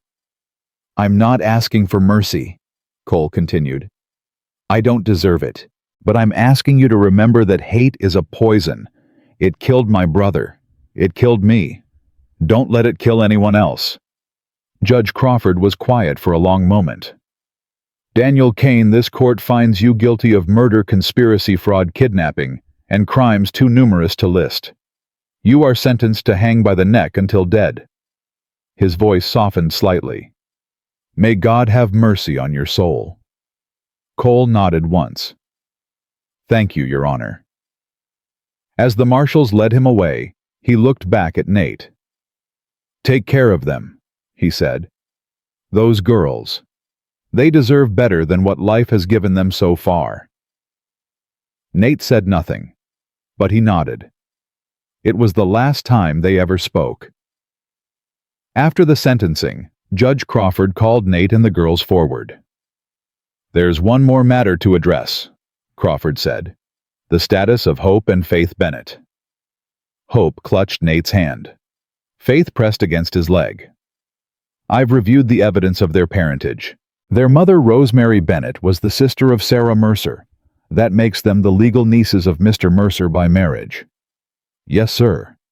However, territorial law requires more than blood relation for full family recognition. It requires demonstrated continuity, participation in family trade." Crawford studied them. "I understand there was supposed to be a branding ceremony, one that was blocked by Judge Harrison's fraudulent orders." "That's correct." "Then I'm ordering it to take place tomorrow, here in Silver Creek, with proper witnesses and full legal recognition." Hope looked up at Nate. Joy blazed in her gray eyes. "We get to do it. For real." "For real." Faith tugged at his coat. "Faith, too. Faith, family, too."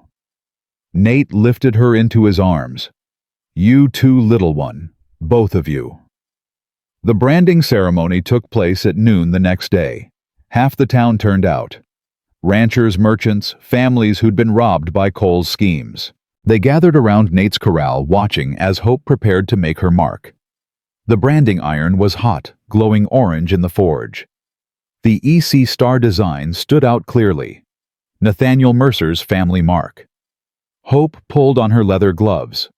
Her face was set with determination. "Remember what I taught you," Nate said quietly. "Steady hands. Count to 3. Lift clean." "I remember." The young colt was secured to the branding post. It shifted nervously, sensing something important was about to happen. Hope approached iron in hand. The weight was challenging, but she didn't waver. She pressed the iron to the colt's flank. "EC Star," she called out, her voice clear and strong. "This is my family's mark." 1, 2, 3. She lifted the iron. The brand was perfect. Clean lines, clear design, unmistakably the Mercer mark. The crowd erupted in cheers. Judge Crawford stepped forward, document in hand.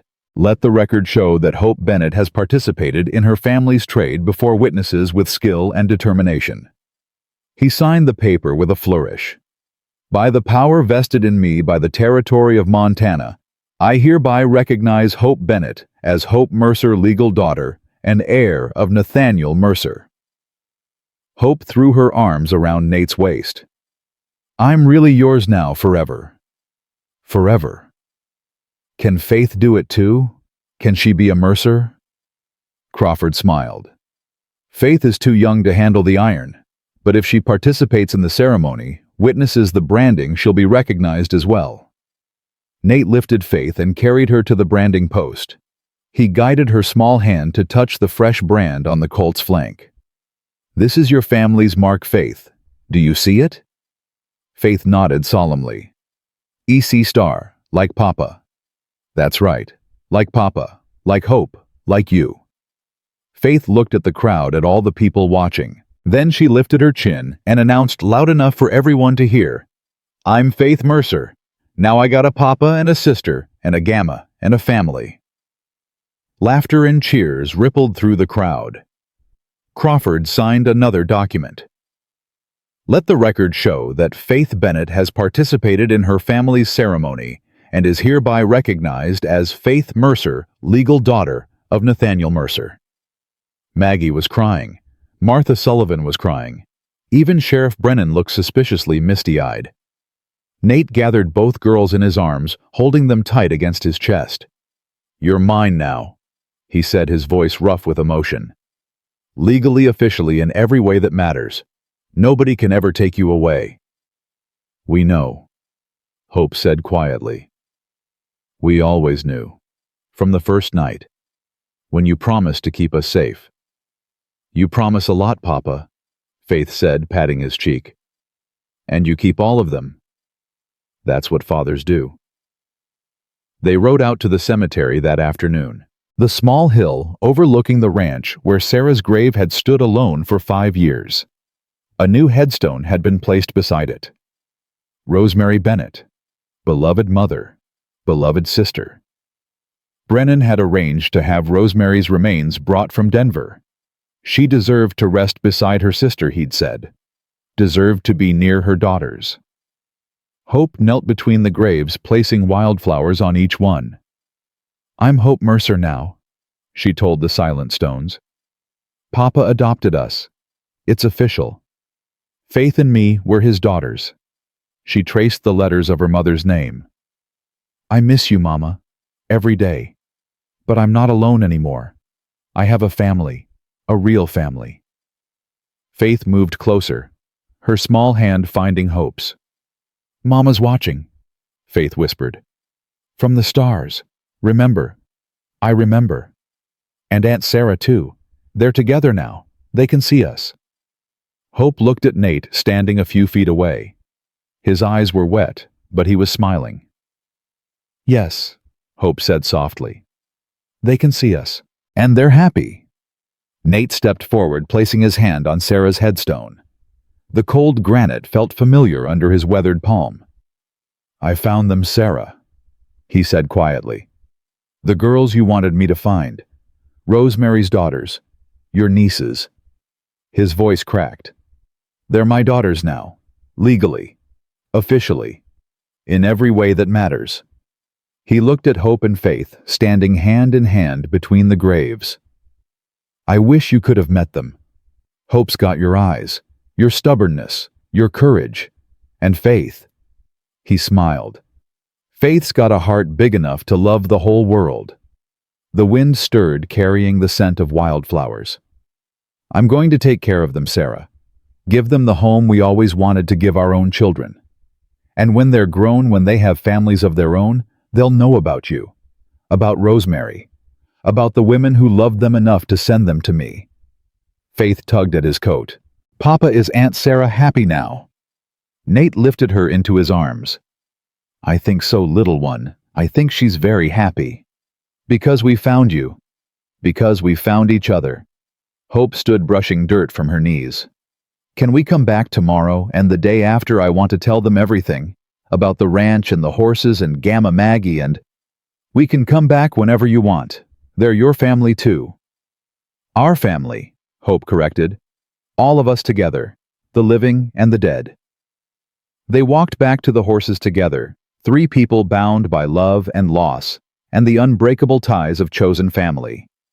The weeks that followed brought healing in ways Nate hadn't expected. Hope's nightmares faded. Faith's clinginess eased into comfortable closeness.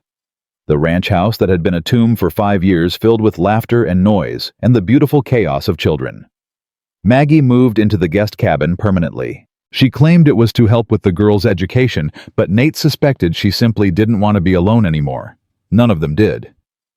"You need to get this place in order," Maggie announced one morning, surveying the main room with a critical eye. "Proper curtains, new furniture, a rug that doesn't have 10 years of dust embedded in it. It's fine the way it is. It's a bachelor's den. You've got daughters now. They need a home, not a hunting lodge."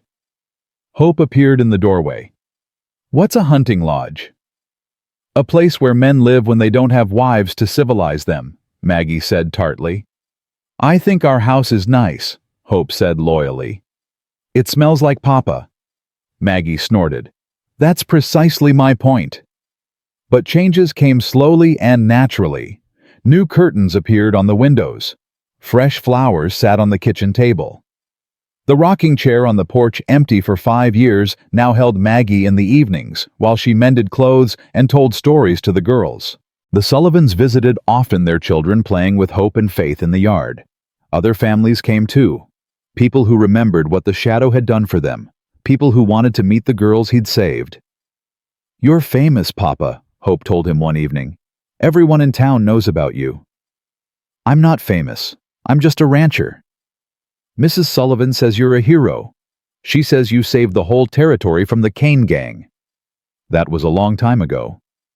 "She says you saved us too, and that makes you an even bigger hero." Nate pulled her close. "I'm not a hero, sweetheart. I'm just a man who got lucky enough to find two little girls who needed him as much as he needed them." "That sounds like a hero to me," Hope said quietly. On the anniversary of Sarah's death, Nate woke to find both girls missing from their beds. He found them on the porch, wrapped in blankets, watching the sunrise. "What are you doing out here?" "Waiting for you," Hope said. "We knew you'd be sad today. We wanted to be with you." Faith patted the space between them. "Sit, Papa. We watch the sun together." Nate sat. Faith immediately climbed into his lap. Hope leaned against his shoulder. "Tell us about Aunt Sarah," Hope said. "Tell us everything." So he did.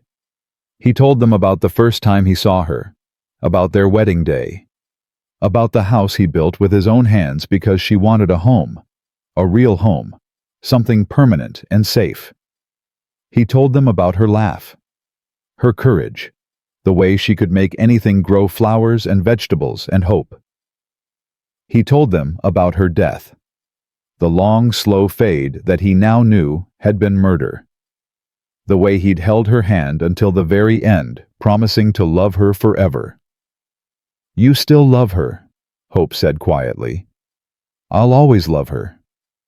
"Does that mean you can't love us?" Nate's heart clenched. "No, sweetheart. That's not how love works. Love isn't a pie that runs out when you share it. It grows. The more you give, the more you have." "Mama said that too," Hope whispered. "She said her heart had room for all of us. Me and Faith, and memories of Papa, and hopes for the future." "Your mama was a wise woman." "She learned it from Aunt Sarah. She told us stories about her, said Aunt Sarah taught her everything about love." Faith looked up at Nate with her serious brown eyes. "Aunt Sarah sent us to you, from heaven, so you wouldn't be sad anymore." Nate's eyes burned. "You think so?" "I know so. Gamma Maggie said it too.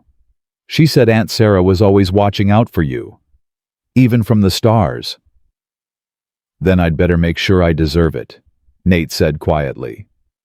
"I'd better make sure I give you both the life she would have wanted." "You already do, Papa." Hope hugged him tighter. "You already do." They sat together until the sun was fully up, a father and his daughters healing each other one day at a time. Spring came early that year. The snow melted. The creeks ran full. New foals were born, and Hope was there for every birth, learning to guide new life into the world. Faith discovered a love for the barn cats. She'd spend hours whispering to them, giving them names, making up stories about their adventures. "This one is Princess Whiskers," she told Nate solemnly. "She rules all the other cats, and this one is Sir Meows-a-Lot. He's her knight. They're barn cats, little one. They catch mice. They can catch mice and be royalty. Gamma Maggie said you can be more than one thing." Nate couldn't argue with that logic.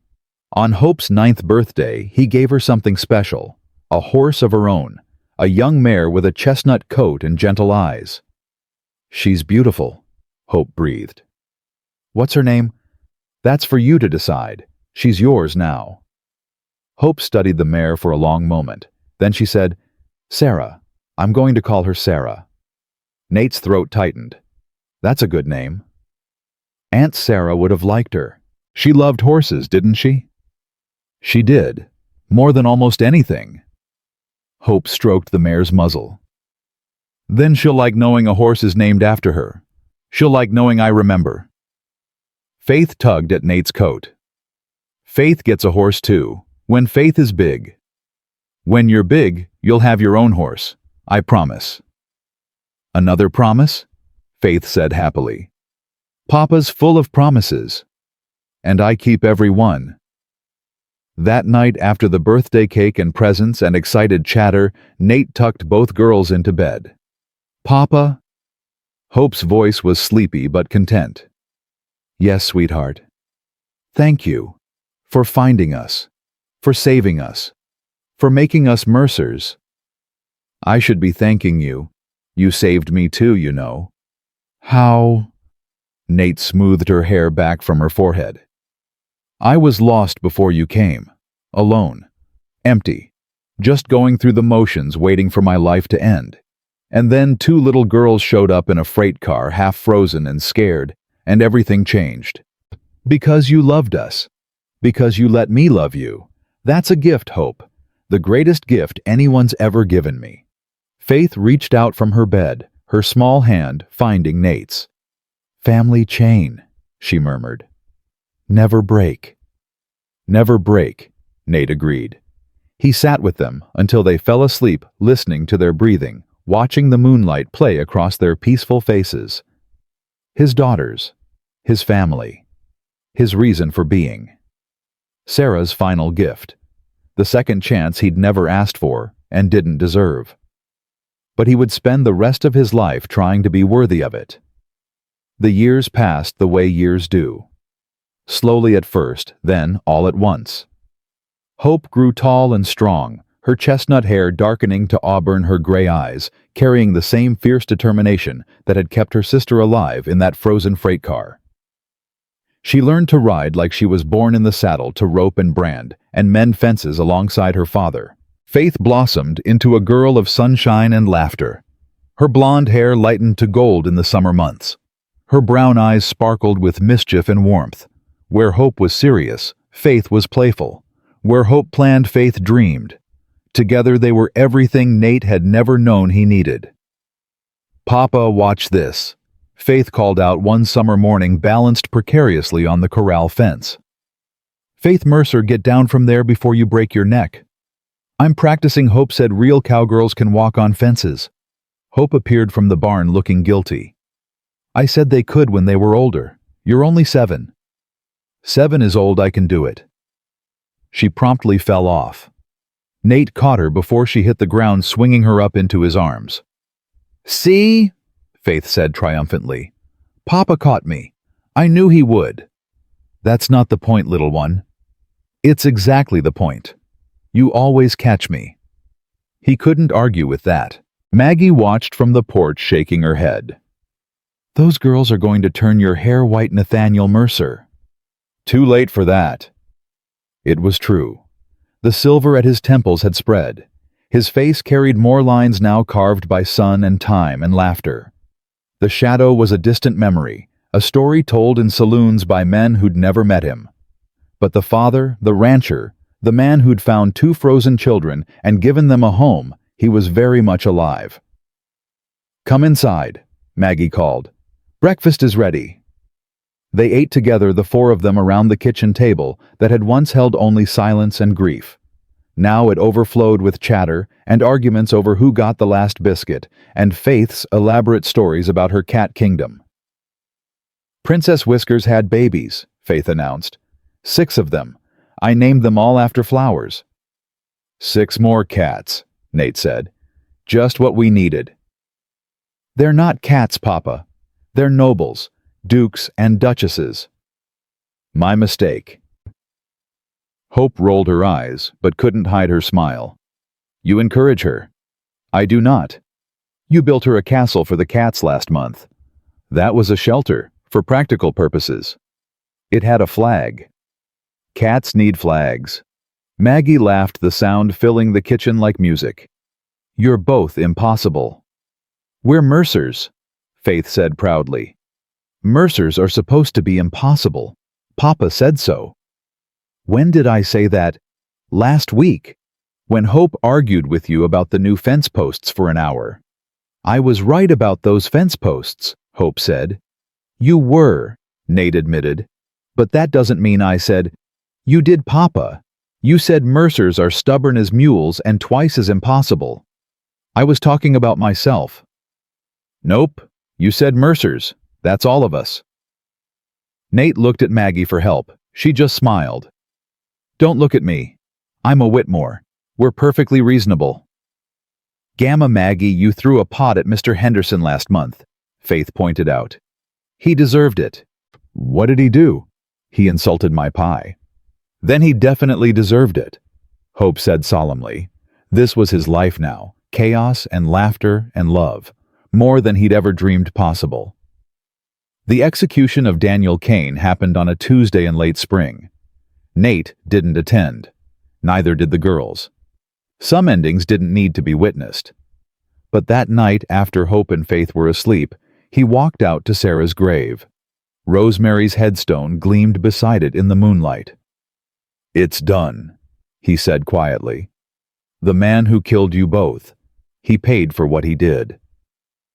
The wind stirred, carrying the scent of the lavender Maggie had planted around the graves. "I don't know if that brings you peace. I don't know if anything can after what you suffered." Nate's voice cracked. "But the girls are safe. That's what matters. That's what you wanted." He stood there for a long time, remembering. Sarah's laugh, Rosemary's letters full of worry and hope, two sisters who'd loved fiercely and died too young. "I'll take care of them," he promised, "until my last breath. And when I'm gone, they'll take care of each other. That's what you taught them. That's what they learned from you, even though they never got to know you." The wind picked up scattering lavender petals across his boots. "Thank you," he whispered, "for sending them to me, for giving me a reason to live again." He walked back to the house, to his daughters, to the life that waited for him. Hope turned 12 the autumn the Sullivan boys started paying attention to her. "They're ridiculous," she complained to Faith, who was now 9 and entirely too interested in the situation. "Jacob Sullivan follows me around like a lost puppy. He likes you. I don't care. Hope and Jacob sitting in a tree," Faith sang. "I will put a spider in your bed." "You wouldn't. Try me." Nate overheard this exchange from the hallway and felt a strange mix of emotions. Pride that Hope was becoming a young woman. Fear of the same thing. "They grow up fast," Maggie said, appearing beside him. "Seems like yesterday Faith was afraid to talk and Hope was teaching her to hold a branding iron. Too fast. That's the way of it. Children don't stay children forever." Maggie touched his arm. "But they'll always be your daughters, no matter how old they get. I'm not ready. No parent ever is." That evening, Nate found Hope in the barn brushing Sarah the horse with more force than necessary. "Want to talk about it?" "Nothing to talk about." "All right." He leaned against the stall door. "Mind if I stay anyway?" Hope shrugged. The brushing continued. After a while she said, "Does it ever stop? The way people look at you when they want something? What do you mean, Jacob Sullivan? He looks at me like I'm something to be won, like I'm a prize at a fair." Hope's jaw tightened. "I'm not a prize. I'm a person." "You're absolutely right." "Then why do boys act like that?" "Because they're young and foolish, and they don't know any better." Nate moved closer. "But here's the thing, Hope. You get to decide who deserves your attention. You get to choose who's worthy of you, not them." "What if I don't want to choose anyone?" "Then you don't have to. Not now, not ever. Your life is yours." Hope finally stopped brushing. She turned to face him, her gray eyes searching his. "Did you choose Aunt Sarah? Or did she choose you?" Nate smiled. "She chose me. I was too scared to make the first move. Too convinced I didn't deserve someone like her." "But you did deserve her." "She thought so. That was enough." He put his hands on Hope's shoulders. "Someday, if you're lucky, someone will see you the way Sarah saw me. Not as a prize, as a partner, an equal, someone worth fighting for." "How will I know?" "You'll know. Trust yourself. You've got good instincts." Hope hugged him, suddenly fierce and tight. "I love you, Papa." "I love you too, sweetheart. Always." Faith turned 13 the year Maggie got sick. It started slow, a cough that wouldn't go away. Tiredness that rest couldn't cure. By winter, she could barely leave her bed. "Don't fuss," she told them, even as her breath came harder. "I've lived a good life, longer than I ever expected." "You're not dying," Hope said fiercely. Doc Hayes said, "Doc Hayes is a kind man who tells people what they want to hear." Maggie's voice was gentle. "But I know my body. I know what's coming." Faith crawled into bed beside her the way she had when she was 4 years old and afraid of everything. "You can't go, Gamma Maggie. You promised to see me get married. I'll be watching from somewhere better, little one. The best seat in the house." "That's not the same." "No, it's not." Maggie stroked Faith's hair. "But it's what we have. And we have to be grateful for what we have." Nate sat in the corner, watching his daughters say goodbye to the woman who'd been their grandmother in everything but blood. His heart was breaking, but he kept his face calm. They needed him to be strong. "Nate?" Maggie's voice was barely a whisper now. "Come here." He moved to her bedside. She took his hand, her grip weaker than a child's. "Thank you," she said, "for letting me be part of this family. You were always part of it. I was alone for so long after Sarah died. Then Rosemary. I thought I'd lost everything." Tears slipped down her weathered cheeks. "But then you brought those girls home, and suddenly I had a reason to keep going." "Maggie, take care of them. Promise me." "I promise. And take care of yourself. Don't retreat back into that shell. Don't become the ghost you were when Sarah died." Her eyes held his. "Those girls need their father. Living, not just existing." "I won't. I promise." Maggie smiled, the first peaceful expression he'd seen on her face in weeks. "Sarah's waiting for me, her and Rosemary both." Her eyes drifted closed. "Tell the girls. Tell them I love them. Tell them I'll be watching from the stars." "I'll tell them." Her breathing slowed, steadied, stopped. Hope made a sound like a wounded animal. Faith sobbed into the blankets. And Nate sat there holding Maggie's hand, feeling the last connection to his old life slip away. They buried her on the hill beside Sarah and Rosemary. 3 sisters reunited at last. The ranch felt emptier after that, quieter. The chaos and laughter dimmed, replaced by grief that took months to lift. But they survived. They had each other. And slowly, day by day, the joy returned. "Gamma Maggie would hate us moping," Faith said one morning 6 months after the funeral. "She'd say we were wasting good daylight." "She would," Hope agreed. "Then let's stop moping." Faith stood up from the breakfast table. "Let's do something she'd like, something that would make her proud." "Like what?" "I don't know. Something." They ended up cleaning the guest cabin, Maggie's cabin, sorting through her things, keeping what mattered, giving away what didn't. In a trunk beneath her bed, they found letters. Hundreds of them, from Sarah, from Rosemary, from people whose names they didn't recognize. "She kept everything," Hope whispered, holding a faded envelope. "Every letter anyone ever sent her. This one's from Aunt Sarah." Faith held up a paper covered in elegant handwriting. "It's about Papa." "What does it say?" Faith read aloud. "Dear Maggie, I know you think I'm foolish falling for a man with such a dark past. But you didn't see his eyes when he woke up in Father's cabin. Lost. Broken. Desperate for something to believe in. I want to be that something. I want to give him a home. I want to show him that the man he used to be doesn't have to define the man he becomes. Is that foolish? Perhaps. But I've never felt more certain of anything in my life. He's the one, Maggie. I know it." Hope was crying. So was Faith. "She loved him so much," Faith said. "She still does, from wherever she is." They brought the letters to Nate that evening. He read them one by one, tears streaming down his face, rediscovering the woman he'd loved through her own words. "Thank you," he said when he finished. "Thank you for finding these." "Gamma Maggie wanted you to have them," Hope said. "She must have. Otherwise, why keep them all these years? She was saving them, for when I was ready to remember without falling apart. Are you ready now?"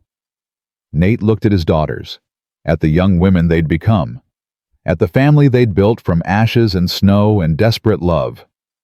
"Yeah," he said quietly. "I think I finally am." Hope was 22 when she fell in love. His name was James Sullivan. Jacob's younger brother, the boy who'd grown into a man while Nate wasn't paying attention. "He's different," Hope told her father.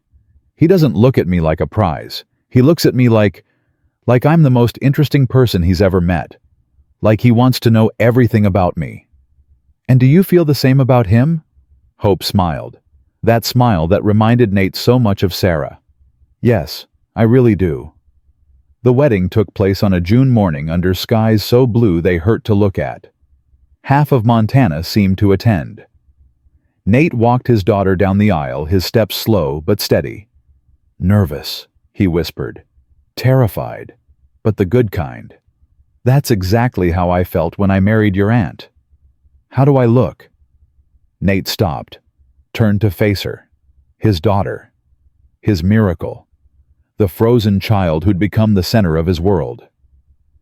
"You look like a woman who knows exactly who she is," he said. "Strong, brave, loved beyond measure." Hope's eyes filled with tears.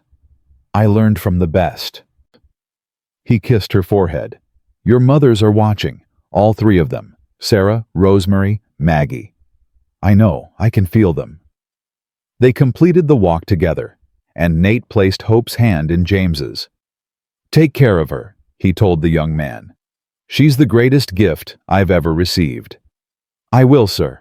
I promise." Faith caught the bouquet. She blushed crimson and pretended not to notice the way Thomas Bennett, a distant cousin from Denver, was looking at her. "Don't even start," she told Nate when she caught him watching. "I didn't say anything." "You were thinking it." "I was thinking my little girl is all grown up." "I'm 18. That's not that grown up." "It's grown up enough." Faith leaned against his shoulder. "I'm not going anywhere, Papa. Not yet. You're stuck with me for a while longer." "Promise. Promise." But promises had a way of changing. 2 years later, Faith married Thomas Bennett in a ceremony that brought tears to everyone's eyes.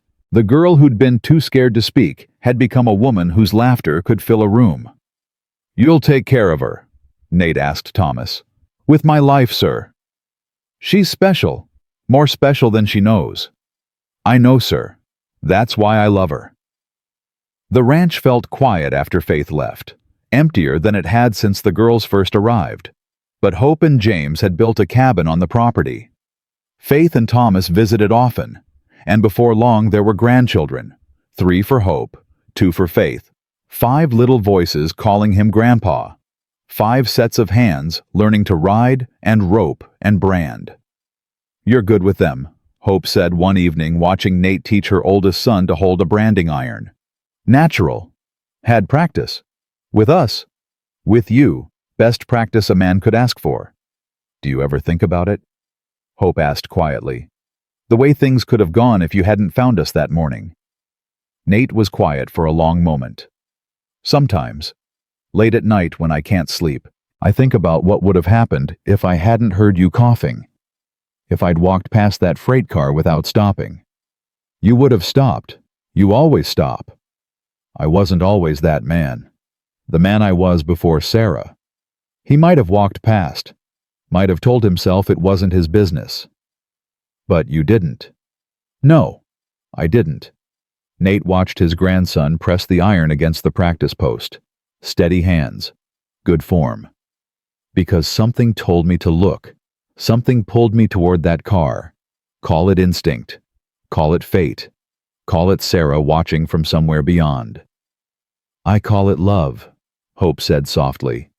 "You loved us before you even knew us. That's why you stopped." "Maybe." "Not maybe. Definitely." She put her arm around him. "You saved us, Papa. Not just that day. Every day since. Every time you held us when we cried. Every time you fought for us. Every time you chose us over everything else. You saved me right back." "I know." Hope smiled. "That's what family does." 20 years to the day since Nate had found Hope and Faith in that frozen freight car, he sat on the porch of the ranch house, watching the Montana landscape spread before him.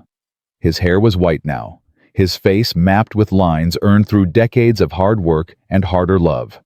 but his eyes were at peace. Hope's children played in the yard. Faith's youngest sat on his lap, listening to stories about the old days. "Tell about the train again, Grandpa," the boy demanded. "Tell about how you found Mama and Aunt Hope." "You've heard that story 100 times." "I want to hear it again." So Nate told it.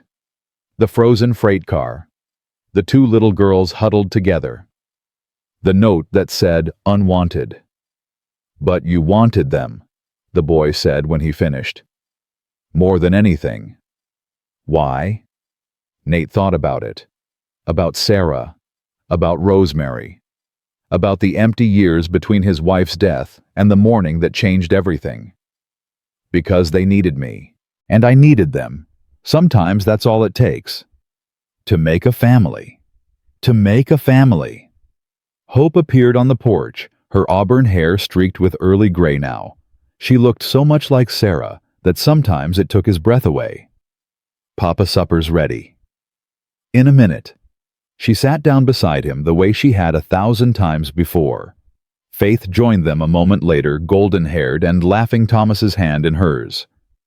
"Remember the first night?" Faith asked. "In Doc Hayes's kitchen. You sat with us until we fell asleep." "I remember. I was so scared. I thought you were going to leave us there. Give us to the county like everyone said you should. Never crossed my mind. I know that now, but back then—" Faith's voice cracked. "Back then, I didn't believe anyone could want us. Not after what we'd been through." "You believed eventually. Because you showed us. Every single day." Faith squeezed his hand. "You didn't just say you loved us, Papa. You proved it. Over and over. Until we couldn't doubt it anymore. That's what fathers do." Hope leaned her head against his shoulder. "Tell us about Aunt Sarah, about the first time you met her." So he did, the story he'd told 100 times, the story that never got old. And as the sun set over the mountains, painting the sky in shades of gold and pink and purple, Nathaniel Mercer sat surrounded by his family. His daughters, his grandchildren, the legacy of two little girls who'd been thrown away by the world and found by a broken man who needed them as much as they needed him. "Papa," Hope's voice was soft, "what are you thinking about?" "About how lucky I am. About all of you. About Sarah and Rosemary and Maggie watching from somewhere we can't see." "They're proud of you," Faith said. "I know they are. I hope so. I spent a lot of years not being someone worth being proud of." "That's not true," Hope said firmly. "You were always worth being proud of. You just didn't know it yet." "Maybe." Nate smiled. "But you showed me. Both of you. From the moment you grabbed my shirt in that freight car and asked me to promise I'd keep you safe. And you did. And I did." The grandchildren ran past shrieking with laughter. James and Thomas appeared from the barn comparing notes on the new foals. The smell of supper drifted from the kitchen. Life. Messy and beautiful and absolutely perfect. "I love you, Papa," Hope said. "I love you too, Papa," Faith echoed. Nate gathered them close the way he had when they were small enough to fit in his arms. "I love you both. More than words can say. More than I ever knew I could love anything." They stayed like that as the stars came out one by one, filling the Montana sky. And somewhere among them, Nate could swear he saw 3 lights burning brighter than the rest. Sarah, Rosemary, Maggie, watching over them, loving them still.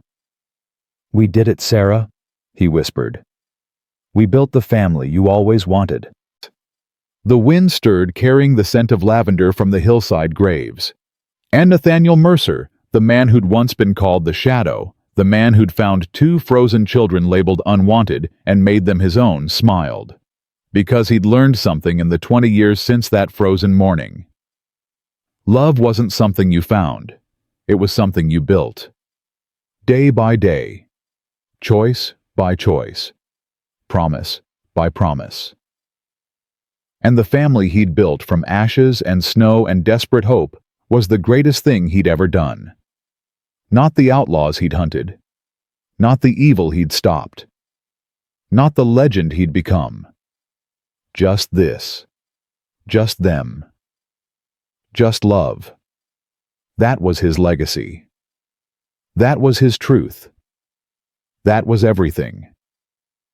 The man who'd been called the Shadow had finally found his light, and it would burn forever in the hearts of the children he'd saved, the family he'd created, and the love that had redeemed them all. No one's children, the note had said, but they were someone's children now. They were his. And nothing, not death, not time, not all the darkness in the world would ever change that.